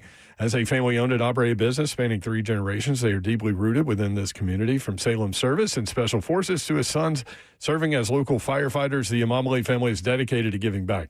In a time that is imperative to support local, you can do that by shopping Brentwood Jewelry. If you haven't already heard, Nashville's premier timepiece dealer is Brentwood Jewelry. Not only do they have the best selection in watches, seriously, but they are the go-to spot for pre-owned Rolexes, both vintage and current models. You can own a fine pre-owned Rolex for a fraction of the cost, and every watch has been meticulously serviced to ensure the highest level of performance and is presented with a 2-year warranty. 7012 Church Street in the heart of Brentwood, just off Franklin Road. Exceptional style, exceptional deals every day for more than 50 years. Visit BrentwoodJewelry.com.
Out on bail, fresh out of jail, California dreaming. Soon as I step on the scene, I'll leave it there. 615-737-1045. You want in? At 3HL1045. You doing karaoke for your birthday? It is not in the original plans, but I am going to brunch with 3 of my best friends. There will be mimosas had, probably a Cosmo or 2. Guessing an espresso martini or 2. I'd definitely count on that one. Brunch is at 1 o'clock. So I'm not ruling out a karaoke. On a Wednesday. You know what? That's what you do when you get old. You take the day off work to go do brunch with drinks. You should go hit up Tristan's comedy after all those drinks. Oh, my gosh. Oh, my gosh. The whole crew. There? The whole crew. That would probably be a terrible idea. But we would laugh at everything. We're here for you, Tristan. Listener Tristan doing 5 minutes of comedy at Carol Ann's on Wednesday night, 9 o'clock, he said. Yeah, so the plan is that there are not plans, but that there Correct. will be an added on plans, like to like an Probably. insurance policy or something. Yeah. Um, Yeah, we're gonna leave it open. What did I tell you yesterday? I said, listen, Mayor, we're doing brunch with drinks at 1 o'clock, so like I'm out. I can't call in. I can't help you. Like your girl is gonna be done by 6 o'clock. I guess we should mention Slay's not going to be here either. So Mark Mariani will be here at 3 o'clock. Stoney will be here at 4:30. So Thank you guys for yeah. Or thank you, I guess, you and Zeffy for holding down the fort. So Mariani will help out, and then Stoney will help out, and then you guys on the phones can guest host as well. Looking forward to it. That'll be the Hump Day edition of 3HL. So we've been talking about Arvell Reese, who Mel Kiper has going number 4 to the Titans. What do you think about that? Greg Cosell started his analysis by saying the film study shows that he is an absolute freak show. Freak. That's like the strongest compliment from Cosell, I feel like. Maybe that I've ever heard. And what stood out to me was I said, well, what's the knock on him? What's the weakness? He was like, I don't see it. I don't see it. I was like, okay. Yeah. Like you didn't have one? He said not on the film. So then we talked about Reuben Bain Jr. We're talking about David Bailey. We played for you what Mike Detillier thought about David Bailey. He thinks he's a 3-4 stand-up linebacker, which is not the base system of Robert Saleh. So we'll see what happens there and if they can integrate that into what they're doing or maybe switch things up if they like the player enough. What did Greg Cosell say about David Bailey Jr., cut number 28, Zephyr? David Bailey, on the other hand, he's got all the needed traits to be, an edge pass rusher in the league. I mean, he's one of those guys. He's got an explosive get off. He's got multiple tools in his pass rush toolbox.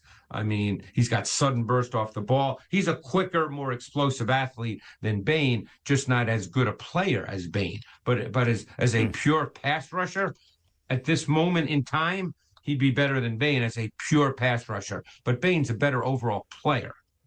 So with David Bailey, not to compare them, but kind of. I mean, his struggle, weakness is more on the lack of the size, power, I love how you do that side of it, right? Yeah, I mean, I would say that in the run game, he has to play with more physicality and competitive toughness in the run game. He shows flashes, but much more is demanded. That's not the case with Bain. Bain is a great run defender because he's so physical and just so strong, and he's got really strong hands and arms.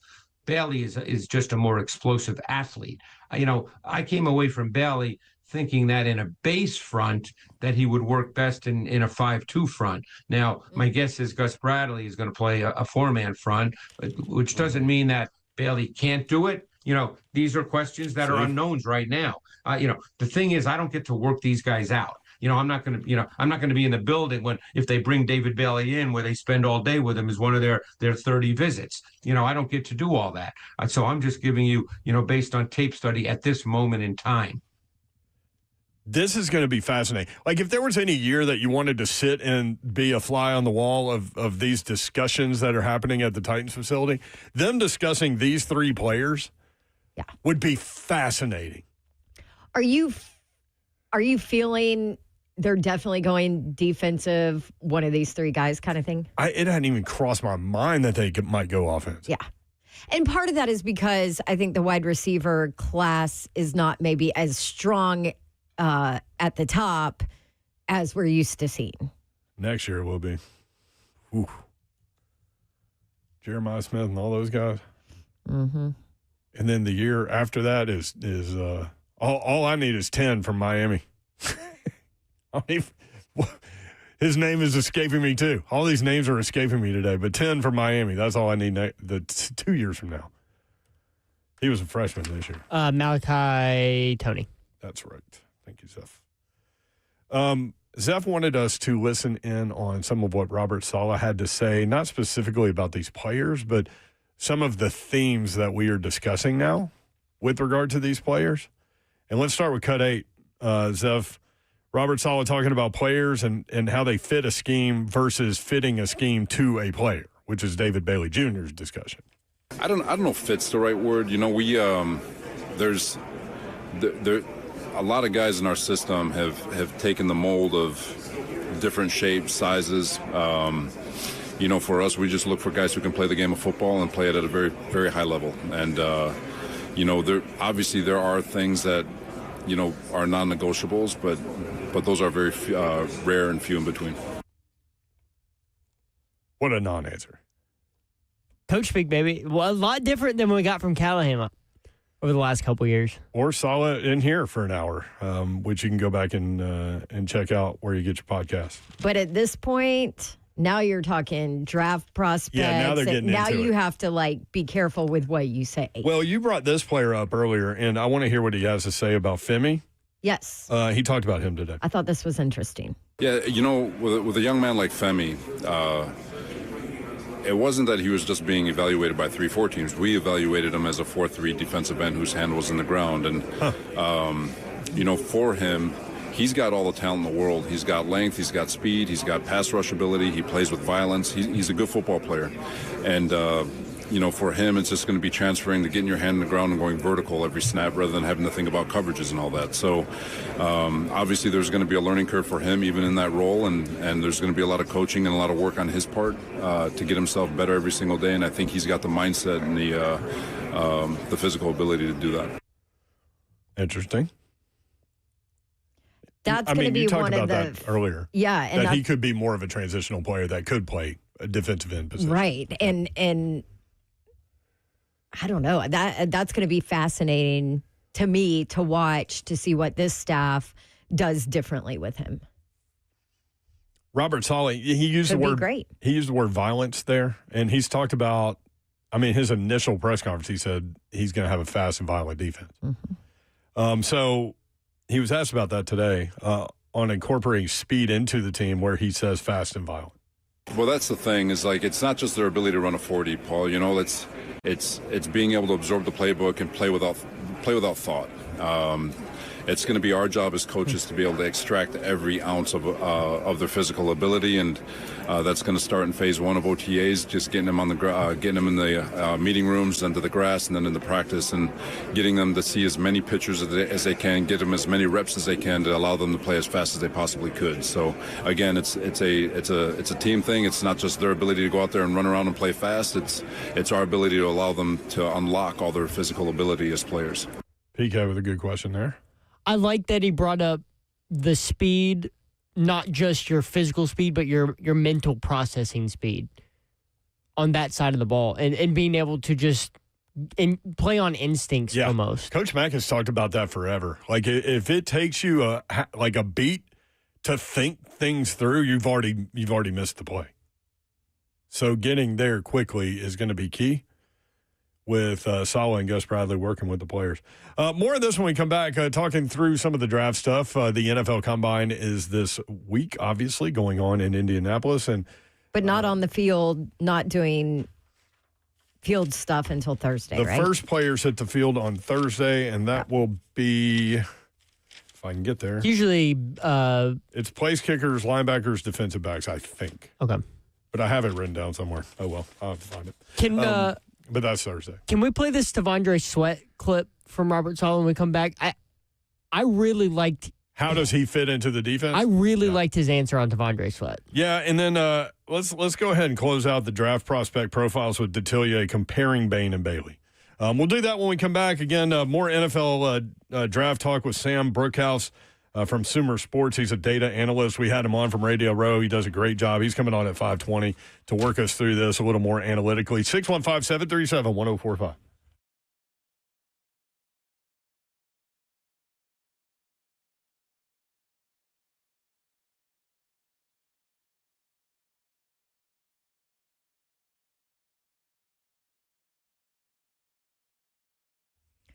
I feel like all of Baby Bab's little friends and all my friends, everybody has been sick in some way. Flu, strep, cold, something the last 2 weeks. We just can't shake it. And maybe that's you. And maybe you know how difficult it is to get an appointment at the doctor. Well, that's where Medical House Calls comes in to help you. MedicalHouseCalls.com. Put this number in your phone for whenever you need it. 615-838-2375, because this is how Medical House Calls work. They come to you.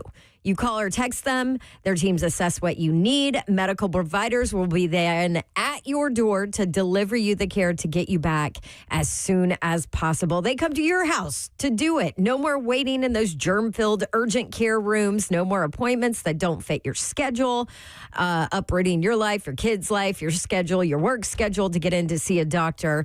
They are open 7 days a week, Monday through Sunday, 7 a.m. to 8 p.m. Same-day appointments available. Next day guaranteed. That's Medical House Calls. It is healthcare designed for your life. 615-838-2375, medicalhousecalls.com.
Good afternoon. It is 5:03. Just been on the live from the 104.5 The Zone. Circuit Sports to the Mid-Kentucky Downs Studios. NFL news today. 5-time All-Pro left tackle Trent Williams and the 49ers are struggling to find a contractual solution. And if the two sides can't bridge their differences in the standoff, Williams is expected to hit free agency via a release from the Niners. Falcons GM Ian Cunningham confirmed today that the team will release quarterback Kirk Cousins at the start of the new league year on March 11th.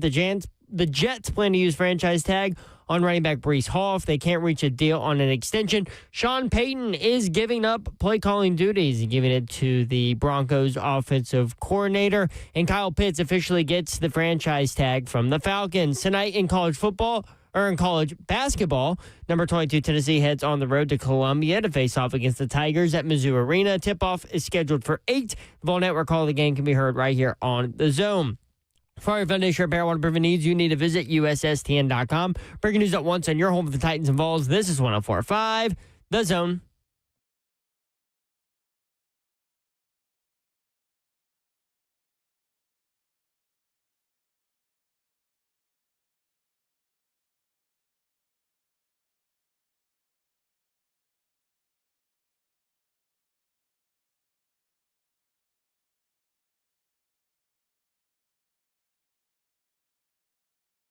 HL 104.5 The Zone, Tuesday edition, 5 o'clock hour is here. We're going to talk NFL draft with Sam Brookhouse at 5:20 from Sumer Sports. We had him on from Radio Row in San Francisco. Great guest, data analyst, football integration lead for Sumer Sports.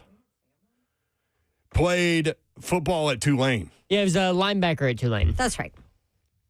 Tried to answer your question without. That's right. I feel like I was answering your question.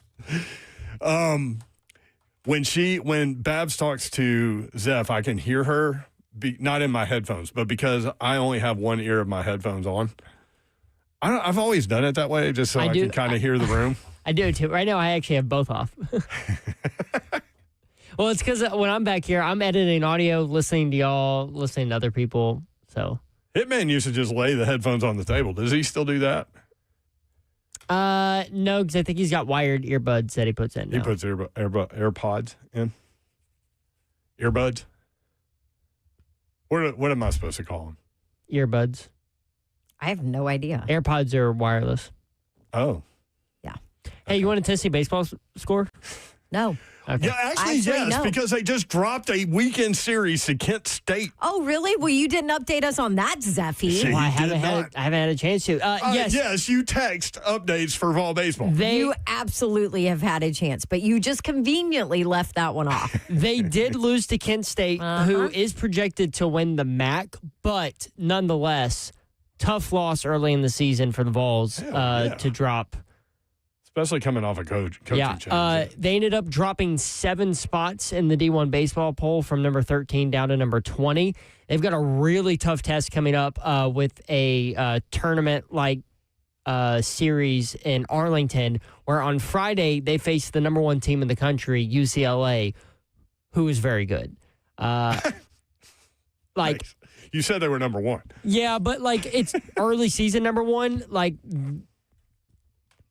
They're better than early season number 1. They look like they're in midseason form.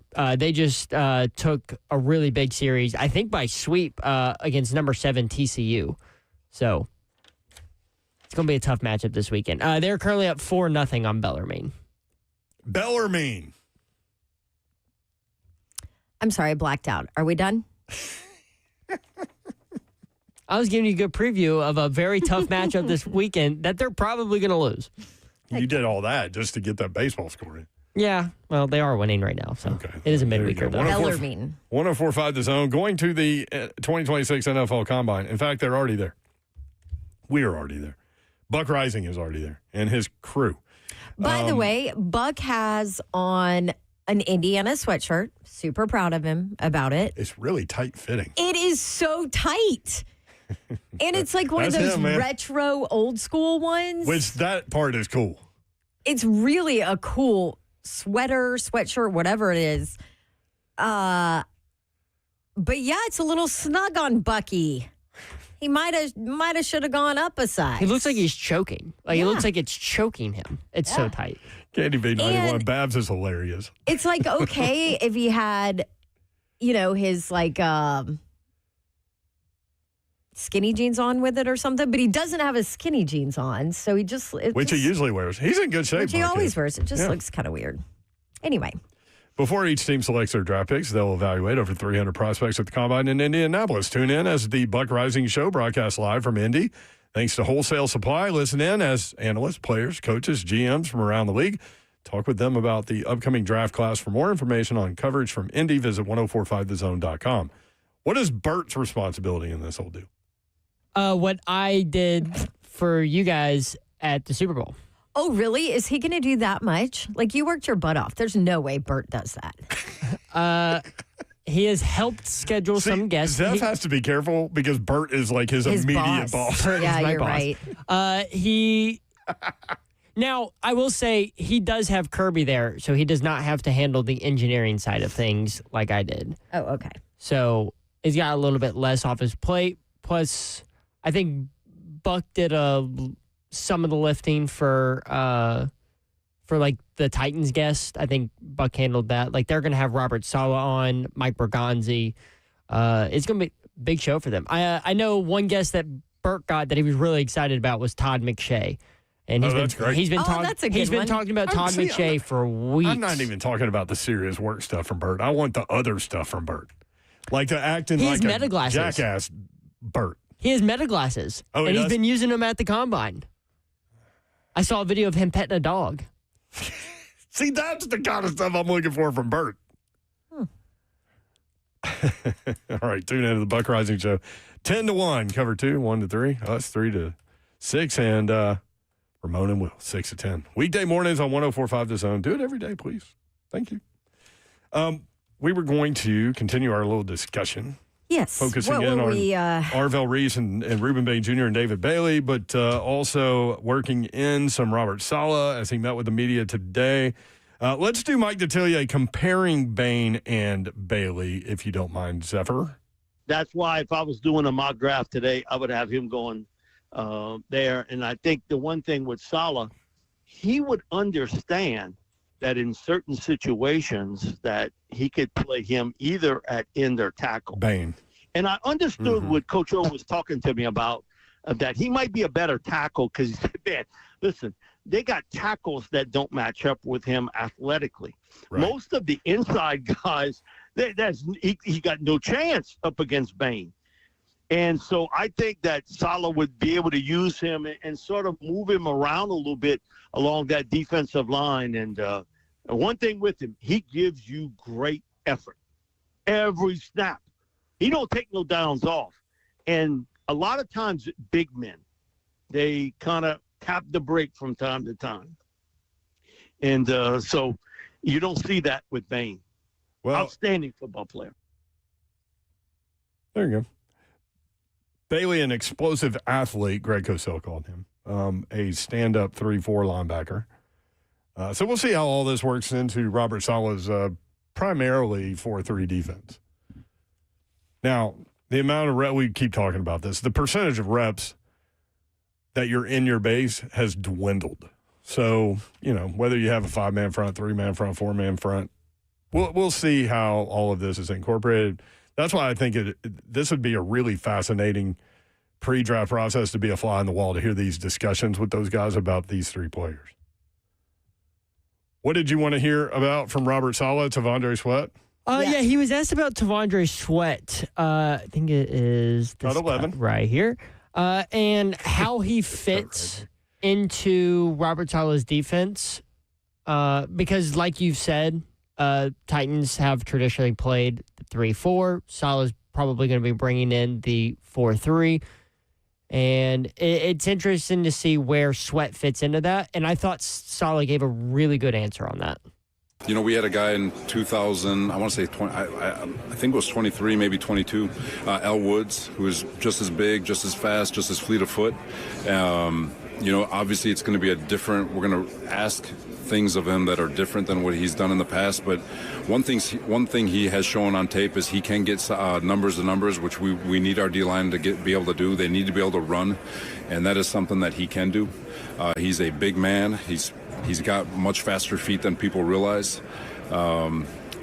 Is it going to be easy for him? It's not. It is a lot of work. It is physically demanding to play D-line in our system. But I do think he's up to the task. I've had great conversations with him, and I'm excited to see him get to work. That'll be interesting. Al Woods actually played for the Titans also, which is interesting. Does that make you feel good about T'Vondre Sweat, that it's a really physically taxing thing in their system? Because let's be honest, I mean, props to him, because I felt like his first year he was in better shape than we expected or thought he would be.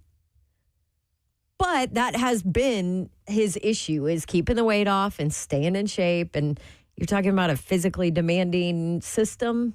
Yeesh. The reason that caught my attention is because he said it's a physically demanding system. And what is the big news about T'Vondre Sweat this offseason? Well, he's going to train with Big Jeff. He's going to train with Big Jeff, and Big Jeff is going to make sure that what happened at the beginning of last year, where he had to get placed on IR because I know it was an injury, but I think it was more because he wasn't ready to go play in football. But part of that was because he couldn't really do the conditioning he needed to do. Because he had the tonsillitis, because of right? all that, yeah.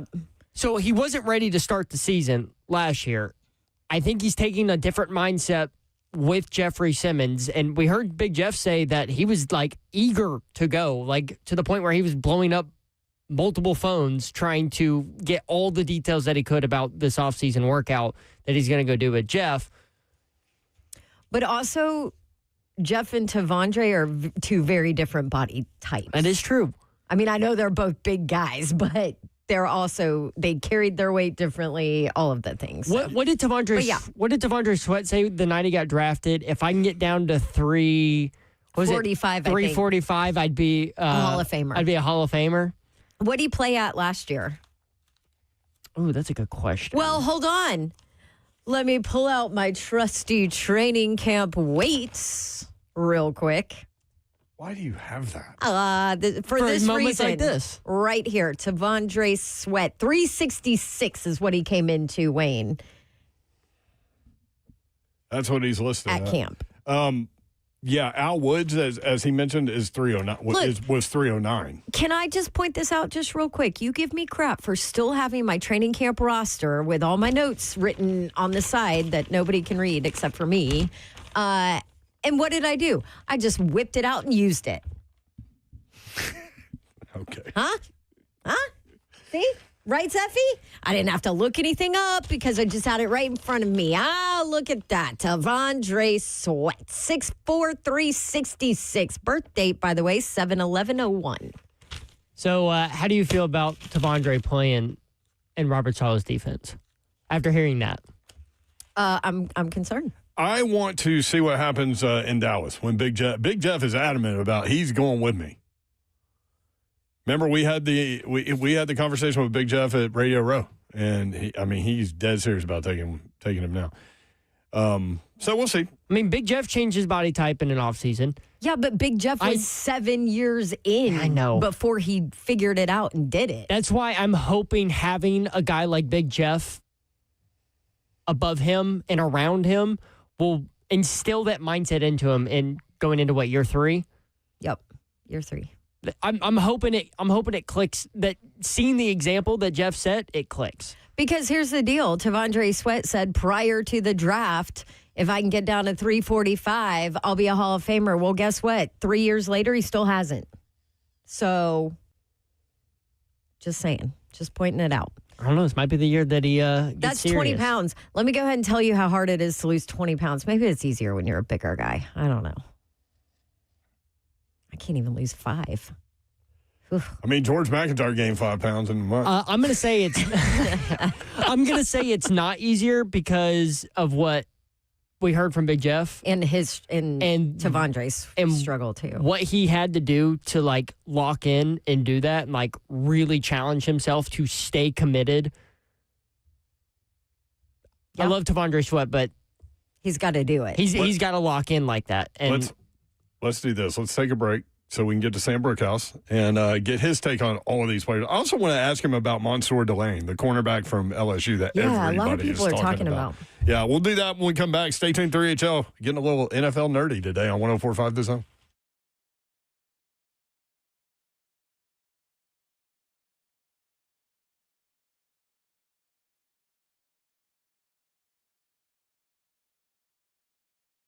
What's happening, good people? MedicalHouseCalls.com. This is healthcare designed for your life. You're wondering, you're sitting there, you're thinking, how can I get the feeling back the way I want to? If I get this little flu that's going around, what is it, flu type 2 or A or B or C, whatever it is, they can get you back feeling right, man. You got the IV therapy at your fingertips.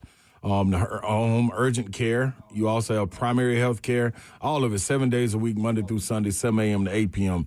The number that you hit up, 615-838-2375. You can call or text that number, 615-838-2375. You call or text Medical House Calls. They assess what you need within minutes. They book your visit and schedule it right then and there. Maybe can make it over that day, but for sure they're getting there the next day. They'll be at your door to deliver your care that gets you back ASAP. I did the mobile IV therapy, needed to get on the flight the next day. It was boom, bam, bip, and I was back feeling right. Trust and believe in it. I'm telling you, medicalhousecalls.com.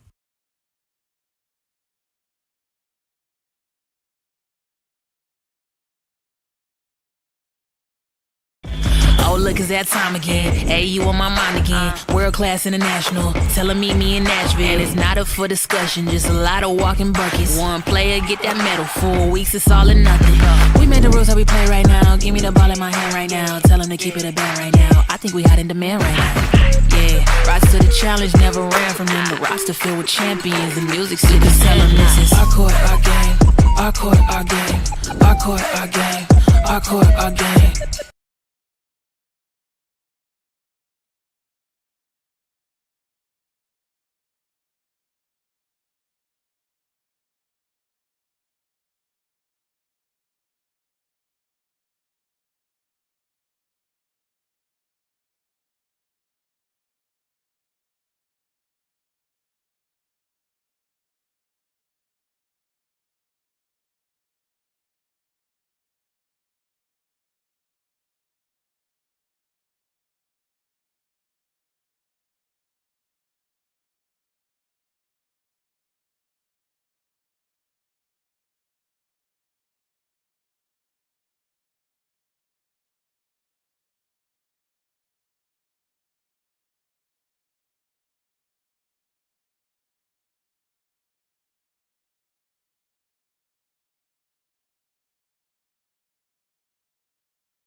3HL 104.5 The Zone. Brent Doherty, Don Davenport with you. Ron Saleh is in Charlotte, North Carolina in advance of his SEC Network work tonight.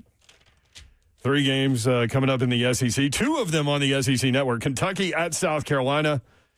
Wildcats, last I looked, favored by 6.5. I'll have to reevaluate this, or at least take a gander. What'd you look this morning? I mean, these things change, man. I know they do. No, actually, the Missouri-Tennessee line has changed. It has. I looked right before we went on the air. Kentucky at South Carolina. Kentucky by 6.5. They need it. They've lost 3 in a row. 6 p.m. SEC Network. Number 22, Coach is Tennessee. in meltdown. He's in meltdown mode. And just got fined $25,000. Which is nothing for him, but that's fine. That's all right. Number 22, Tennessee at Missouri. Tennessee favored by 2.5, 8 o'clock SEC Network. The Outliers on ESPNU. That is Babsy's team. Auburn at Oklahoma. War Dam favored by 2.5. On ESPNU. Hey, shut it. That's all right. I'm sure they'll screw it up. You're such a nega fan. You talk about Tennessee fans I like know, this all and the I time. used to not be that until Stephen Pearl took over. Be a homer like me. You're a negaval too. Yeah, he is. but We kind of talk about I'm it. I'm polarizing. I go either way. You're polarizing. I'm You're at the polarized. Okay. I don't know how polarizing you are. I'm at the very end of the spectrum on each side. Maybe Sam Brookhouse is polarizing. Is that true, Sam? I mean, hey, if y'all are going to play me in with Tupac, I'll feel like a heel in the WWE, man. I'll be coming in mean mugging everybody. So this I don't know if I'm polarizing. Everybody love Pac, but I love the lead-in music. So it goes deeper than that. It's Tupac Tuesday on 3HL. That's what happens on Tuesdays. And come to find out, we brought Robert Saleh in for an entire hour one day, and his favorite artist is Tupac. So all full circle there, Sam. He gained my respect with that one, Sam. Yeah, you got to love old Robert Saleh, Detroit's own, if you didn't know. So he's probably an Eminem fan. God knows who what he's been getting into. He's probably deep into the rap music scene. I think he did mention the Eminem in that conversation, so for good reason. Sam Brookhouse, Sumer Sports data analyst, football integration lead. What does that mean, Sam? Yeah, so at the core, I'm just a data scientist. So my goal is to dive deep into the numbers, try to get some value out of them, and then present them in a way that makes a bunch of sense. So I work deeply with our scouts. I work deeply with our engineers who are pulling in the data via tracking of players or just via, the play-by-play data that comes in from the NFL. And the goal is just to make good stuff with it. And you can find some of that good stuff on sumersports.com right now. I have an article out discussing how the combine really affects next level or predicts performance at the next level. And you can also find a lot of those cool numbers on our draft guide, the 2026 draft guide. A lot of cool numbers if you're a bettor, if you're a dynasty fantasy person, or just a fan of the league. So how much does what you see at the combine and all these measurables and everything factor into your data? I would think maybe more than some of these football guys that are eyeball test guys. Well, the reality is actually kind of the opposite to a certain degree. If I were to rank how important the combine is for any given player out of 10, I'd probably do it a 3. Oh, okay. That's really what we find in the data is that it's really below the 5 mark, and we really can't get a ton out of the individual athletic drills. Now, that varies by position. I think when you look at tight ends, for example, you want to draft athletic tight ends. You can get some of that from the combine. And then in particular, you look at offensive linemen where it's so hard to evaluate really year over year. There's not counting stats. You don't necessarily know what they're doing. There's a lot of context. We can also find that it's more of a 2.5 out of 10, but it's a 2.5 for about every single drill, whereas with some of the other ones, it's only one drill that really pops. So that's really, as a data scientist, what I think about the combine. And you've started to see teams implement this. The Rams and the Jaguars, James Gladstone and his mentor, Les Snead, they don't send anybody to the combine. So when you really dive deep into it, the combine as a, just sheer data perspective is not fantastic other than the fact that it has a deep historical pool of data. However, there's all kinds of other stuff going on here that's extremely important. Player interviews, medicals, looking at guys, a little bit more closely, particularly in the position drills. All of that's really important. The technology is just not there to evaluate it yet. That's really interesting. But that leads me to, okay, measurables. Let's say Ruben Bain Jr.'s arm length does come in less than 31. Does that change how you view him? Look, I think there's thresholds that people have built, which is, most starters have X and other things have Y. We don't really see a great correlation with performance per se at the next level. And people made fun of Will Campbell after the Super Bowl, but he was going up against Mike McDonald. If you told Mike Vrabel last year that he was going to get quality start after quality start going all the way until the Super Bowl from Will Campbell, I think he would have certainly drafted him at 3 again. So all that being said, we don't really necessarily see an extreme correlation with measurables, but I think it's more about thresholds to a certain degree. Sam Brookhouse with us from Sumer Sports, talking a little analytics with draft prospects. Obviously with the Titans, we're kind of diving into that edge position. Their needs are, we talked to you at the Super Bowl, their needs are their list of needs is very long, but a lot of look at the edge position, and a guy that has come up often is Arvell Reese. And I don't think we spoke to you about him and kind of what the analytics say about his game at the Super Bowl. We kind of focused in on Ruben Bain Jr. and David Bailey and that. So I'm just curious what the numbers and the analytics say about Arvell Reese and what stands out. Yeah, so a recent kind of phenomenon in the data science community is trying to adjust based on the amount of snaps we see and how confident that can make us. And frankly, we just haven't seen a ton of true edge rushing snaps to make us extremely confident in anything from Arvell Reese. What we do know is that he's an incredibly competent blitzer, and we think that has an ability to translate over time as he gets more edge rushing snaps, a la a guy like Jalen Walker, a la a guy like Michael Parsons. The problem is that we just don't know. We're not extremely confident in what we've seen, even though what we have seen has been good. Right now, most people, and I'm talking, really what I love doing at the Combine is seeing what people are saying, seeing what people are hearing from teams and comparing it to the data. I think in this case, people in teams and in the media that are third-party evaluators are substantially more confident than the data implies in Arvell Reese's prospect profile, whether that's from an athletic perspective, whether that's from a technique perspective. I'm not exactly sure yet. I'm going to investigate that in the next 2 days. But there seems to be a disagreement between evaluators and what the data can certainly be confident in at the edge rushing position. And a name that I haven't really heard come up but does have some blue chip traits is Keldrick Falk from Auburn. I think this is a guy who could potentially be viable across many positions. We're talking about a 6'6" guy weighing in about 200, 270 pounds. I think he actually should be a lot more in the mix of those top 3 names, given what I've seen from all 4 of these and given what I've heard from all 4 of these. Maybe he will be. That's a player that we like too. Loved him. And to your point too about Arvell Reese, no defensive snaps as a freshman. Sophomore year, only 43 tackles, 16 games, and then junior season, kind of a breakout year. But do you guys pull just last year? Is it their entire collegiate career? Like how do the computer models work? Can you tell I'm not a computer girl? Yeah, so we run stats on every single year, and we can look at that on a season-by-season basis, or we can look at it separate it or put it together.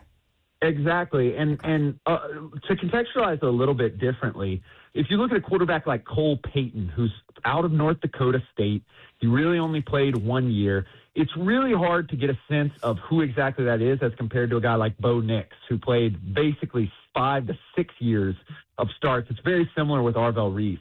This is just a guy who simply has not played a lot, and if he gets drafted, it will be based off of athletic projection and projection of his performance in the future. We just do not have a confident reading of how good this guy is and how efficient this guy is at pass rushing from the edge rushing position. That's why I do think it's a little high as compared to a guy like Ruben Bain, who's been able to do it for 3 straight seasons nonstop at a high level at Miami where they're playing premium ball.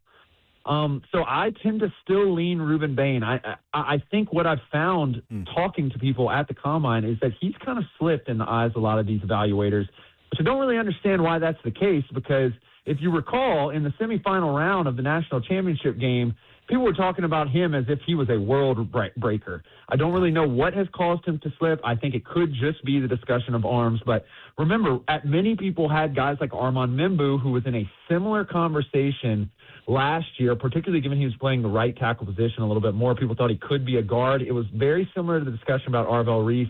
When it came down to it, Will Campbell ended up going higher than him. I think there may be a situation where we see that this year. Since we were talking about Arvell Reese, let me ask you about the other Ohio State linebacker that everybody's talking about. I know Ramon Foster on this station loves him. What do you think about Sonny Styles? Much different Sonny player. Styles he's an absolute beast. And I think what I've learned here is that people are substantially higher on him within the linebacker position than I previously expected. I thought there was going to be kind of a flavor of the month aspect at the linebacker position for people who like C.J. Allen, who potentially like Jacob Rodriguez a little later on in the draft of Texas Tech. But it seems like the consensus is that Sonny Styles is not only the best linebacker in this draft, but is potentially one of the best players in this draft. One of the words that has kept coming up, in particular from guys like Mike Renner of CBS Sports, has been that this is a strong draft in weak positions. And I think that it encapsulates Jeremiah Love, that encapsulates Caleb Downs, another Ohio State player, and encapsulates Sonny Styles as well. I think people, as the draft season goes on and as teams continue to evaluate, I think he will be considered like the fourth or fifth best guy on big boards. I would not be surprised. But the problem is he plays that linebacker position. That's right. And I think when you look at the data, it's really hard to predict linebackers. And moreover, there is a cliff in which linebackers can be the entire defense. I'm talking about guys like Fred Warner, for example. Roquan Smith is another guy like that. But then you just take a step further. Jordan Brooks, who was an all-pro this year, he technically has not had the same impact that a Fred Warner has had year over year, or even that a Demario Davis has had year over year. So I think there's a real cliff in the linebackers who are true defensive, world beaters and just a good linebacker. And I think it's really hard to predict who that is. And that's why I think it's really risky to take a linebacker like Sonny Styles in the first round. Yeah, we were talking earlier. Thank you for that breakdown. Enjoyed that. We were talking earlier. It would be such a great moment to be a fly on the wall, listening to the Titans brass talking through these three players that we've talked about two of them: Arvell Reese, Reuben Bain Jr. What do you think about David Bailey? Because these three players are so different. So I think, particularly if you're looking at Robert Saleh's defense, I think David Bailey really is a good fit. The problem is, will he make it to the Titans? And I think the reason why is because we've seen Robert Saleh really make the most out of these pin-your-ears-back defensive pass rushers. Will McDonald, he turned into a viable player. Bryce Huff comes into the 49ers this year. He ends up being a viable player. And so there's a signal that Robert Saleh can make the most out of kind of what you would call a designated pass rusher. We don't see a lot of juice in the data from David Bailey in the run game. We do see him as extremely effective, particularly when he is stunting. And I think you add that alongside a guy like Jeffrey Simmons, who we thought was basically a perfect 10 Defensive Player of the Year level defensive tackle this year, despite being out with injury. And like I said, we are counting those snaps and trying to get more confident as the year goes on. Typically, when guys have injuries, we get a little less confident. That was not the case with Jeffrey Simmons. So I do think if you're looking for fit, which I do think you should be drafting the best player available, don't get me wrong, but if you're looking for a sheer fit, David Bailey fits really well into the system, and he fits really well alongside the personnel. So because we've talked to several people about him, and we keep getting back that he's a 3-4 stand-up linebacker, which is kind of what you were saying, right? Designated pass rusher. Mm-hmm. Saleh typically runs a 4-3. I know those things don't mean as much as they once did, but that's why I find your answer interesting with David Bailey Jr. or David Bailey. Sorry. Yeah, I think that distinction really doesn't make that big of a difference. You think of what we've seen Nick Bosa do, what we saw Bryce Huff do, what we saw Leonard Floyd do, Jermaine Johnson do, and it's functionally the same thing that David Bailey was asked to do at Texas Tech. You got to think that was an excellent defensive line. You had big noses like Lee Hunter, who I think is a real guy in this draft, even if the data doesn't necessarily support it all the way. And you got a guy off the other edge like Romello Height. I think it really resembles what Robert Saleh wants to do. I'd be interested to know if he doesn't view him as a fit. I don't necessarily see him dropping back in the way that a 3-4, or let's just for the purpose of this say like a Brian Flores outside backer, Andrew Van Ginkel, Dallas Turner would be doing. I see him pinning his ears back and rushing the passer, and I think Robert Saleh may see a lot of value in that. Sam Brookhouse, Sumer Sports, with us. Another guy that we keep hearing from people that they love him, maybe not at 4, but is cornerback from LSU, Mansour Delane. What do you think about him? Yeah, that's been one of the most interesting things that I've gotten from this combine thus far, is that people really like this cornerback position. People think Mansour Delane is the best cornerback in this draft. In the data, we think he is excellent in press coverage, one of the best press coverage guys that we have in our data set going back to 2019 in college. That's a absolute superpower. We talked to Kamari Lassiter, the borderline all-pro from the Houston Texans at the Super Bowl, and he said that amongst pressing guys, mirroring guys during the route, and making plays on the ball, he thought press coverage was the most important cornerback trait, because if a guy can't get off the line, he can't hurt you anymore after that. Mansour Delane is excellent at that trait. But what I found really interesting, and it kind of shows up to the data in a little bit, but it's really hard to evaluate these corners analytically because they get so few targets over the course of a season. So Especially it is a little bit harder of a position to evaluate. But talking to the evaluators here and how they're talking about the draft, it seems as if people believe this is a deep corner draft with some high peaks. I think Mansour Delane certified is the peak of this draft, but people are talking a little bit about Avion Terrell. There's discussions about mid-round guys like D'Angelo Pons. I really think the cornerback from Miami this week can really put on a show in the 40. Again, 3 out of 10, but a higher 3 out of 10 than most combine events for defensive corners in the 40 to their performance.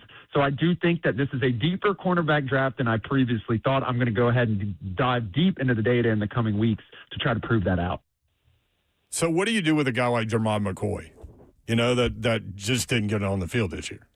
But everybody has him top 15, top 10 in some cases. Yeah, I think it's a really interesting question. And I think you look at a guy you look at guys in the past that have struggled with injury, and it's really hard to kind of figure out. It's tough. In the data, again, like I said, you want to have sample size. That's the key. You really want to understand how these guys are going to impact the game over a period of time and get more and more confident. Now, that's not really the role of data. The role of data is to find hidden gems. And so when you look at his traits, they're good. And when you look at what we've been able to see when he's been on the field, also good. It's just hard to be extremely confident about that. And when you're looking at a piled-up cornerback position that includes guys like Colton Hood, a bunch of other guys kind of in this room or in this position group, it's difficult to push him to the top when you don't have that confidence. Love it, Sam. Okay, give us a hidden gem real quick. Yeah, I think if you really want to look deep into the draft, you got to look at guys like Skylar Bell out of UConn, a wide receiver that we think is excellent after the catch. He has big hands, and he had a 35% target share at UConn. He was the entire offense. He also had a very high yards per route run of over 3 yards. And again, you have to adjust college to pro. You never really know, but 10 yards is 10 yards, and 10 yards get you a first down. If you were throwing the ball, or really if he was just running a route 3 times down the field, you were getting close. You were getting a tush-push away from a first down. I think Skylar Bell, wide receiver UConn, is the guy that's really going to stand out. Love it. Love it. They beat Duke at Duke this past year. That is true. Hey, my Tulane Green Wave beat Duke too, and Duke ended up winning the ACC. I'll take any shot to tout my Green Wave. Were you at that game? That's Babs? right. I was not at the game. I was watching it on a train in New York. But, man, we were hooting and hollering because Darian Mensah, now the Miami quarterback, he left Duke with much chagrin. He left us with much chagrin. I'm rooting for the best. I loved watching him play. I think he's the next Jordan Love. I really enjoyed him, and I love watching Miami as well. But it was good to get a little revenge on our guy, Darian Mensah, by beating him in New Orleans, of course. Quick question. Have you done any work on Diego Pavia by chance? Yeah, I think you look at Diego Pavia, and I know we talked about size not necessarily having a massive deal, but there's a point in which it always does come in. There's thresholds, and I think it's really difficult for a 5'9" quarterback to really succeed at the next level. We frankly haven't seen it. I mean, even Bryce Young is more at the 5'11" range of height. That being said, where I'm really interested in Pavia is we're seeing more and more teams go for it more on fourth down. The analytics support that. I'm a massive supporter of that, coming from a college where I played college football with Coach Willie Fritz, who was a radical on this. We would go for it on fourth all the time. So it is kind of in my blood. But Diego Pavia can convert fourth downs and come in and be a package player and strike fear into a team. And we saw him do it time and time again at Vandy. I do wonder if maybe it's a Kansas City Chiefs who used to have the belldozer, if you recall, where they would bring him in and run quarterback sneaks. I do wonder if a team like that, who is confident in their quarterback position but doesn't want to get their quarterback hurt, but wants to include a design run game on third and fourth and red zone situations, I do wonder if Diego Pavia doesn't pop onto a practice squad and end up getting some what you would call wildcat reps on third down, fourth down, and goal line positions.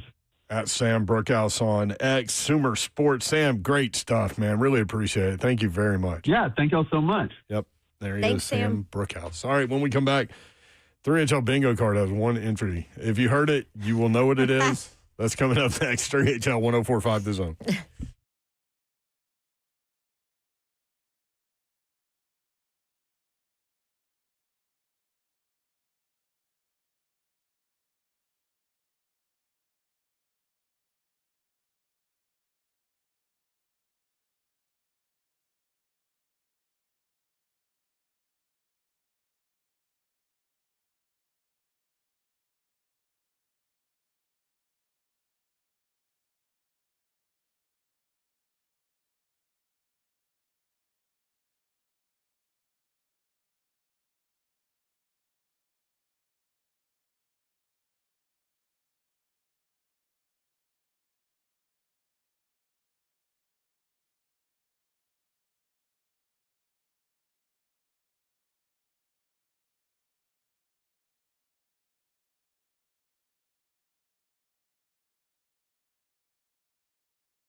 3HL 104.5 The Zone. Join 104.5 The Zone's Lucas Panzica at Jackson Hewitt in Antioch from 11:30 to 1:30 on Saturday, February 28th.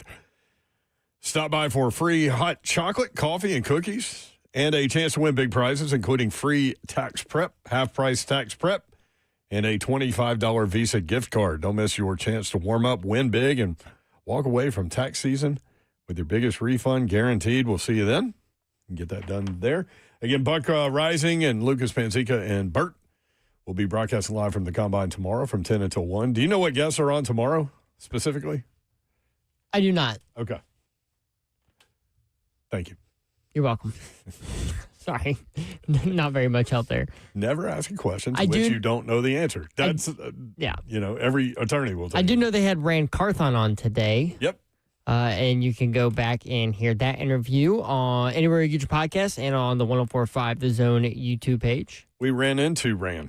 We did. Pun fully intended. In San Francisco. Which is funny because I was like, we were standing waiting to go into the NFL fan experience, and y'all were talking, and I was like, is that Rand Carthon? And he turned around and go, and I was like, yeah, that's Rand Carthon. And he came up, dapped up Slay, dapped up y'all. Slay goes, call security, call security. But the only mention that we had of that interaction was a picture that you put in a collage of other pictures. Mm-hmm. Also, speaking of former Titans general managers, John Robinson got a job. Shout out to John Robinson, hired as Miami Dolphins senior personnel executive, to GM John Eric Sullivan. I don't know what that means exactly, other than, my guess is it's an assistant to the general manager. I don't know. Back in the game. This is his second NFL job since being fired. Chatted with him briefly last night about that, so he's excited. SEC basketball, some of the point spreads have changed. Kentucky and South Carolina coming up in about 5 minutes. Kentucky, a 7.5-point favorite now. Money going in on the Wildcats. They need a win. They've lost 3 in a row. Cannot afford to lose that game because their down the stretch is very tough. Go Gamecocks. 6 o'clock SEC Network. Number 22, Tennessee at Missouri. Tennessee favored by 2.5. That's 8 o'clock on the SEC Network. Again, you can catch Slay all night on the SEC Network. Get it done. Auburn at Oklahoma. That one's on ESPNU. Auburn now a 3.5-point favorite, up from 2.5. I'm going to give Tennessee a 4-point victory over Missouri on the road. I have no idea, man, on that one. This is my predictions. Tennessee, tight game. I'm going to say 4-point victory over Missouri. Auburn is at Oklahoma? Yep. I'm going to say Oklahoma takes that. I saw this on Instagram today. I was today years old when I realized that the first 3 letters of Sweden and Denmark spell out Sweden. Yes. The remaining letters spell out Denmark. Yes, they do. 3HL bingo card. Things we did not anticipate hearing today or being on the 3HL bingo card. I just whipped it out and used it. That would be Dawn Davenport said that. She was talking about a training camp roster that she had stuffed in her backpack somewhere. That she's pulled out a couple times. And used it a couple times. Only pull it out if you plan to. Anyway, all right. Wednesday edition coming up tomorrow. Mark Mariani from 3 until like 4:15. And then Stoney Keeley from 4:30 until 6 o'clock. We'll do it tomorrow. We'll need you as a co-host, so make sure you're here. We appreciate you being with us. We appreciate you including us in your day and in your lives. We do not take that for granted, nor do we take that lightly. Hopefully, we were able to put a smile on your face today. 3HL, organized chaos. Have a great night. Good night. God bless. See ya. Wouldn't want to be ya unless you're a shout-out to Alumni Hall, Bacon & Co., and the Vol Shop. They're putting together a T-shirt with hashtag Team Rucker and a picture of Wes for $20 a piece, and all the proceeds go directly to the Rucker family, who are continuing to deal with the tragic loss of a great colleague and friend. Continued thoughts and prayers. His sister Molly lives here. Chris Woods, her fiance, is a friend of ours, and Wes. Thank you, guys.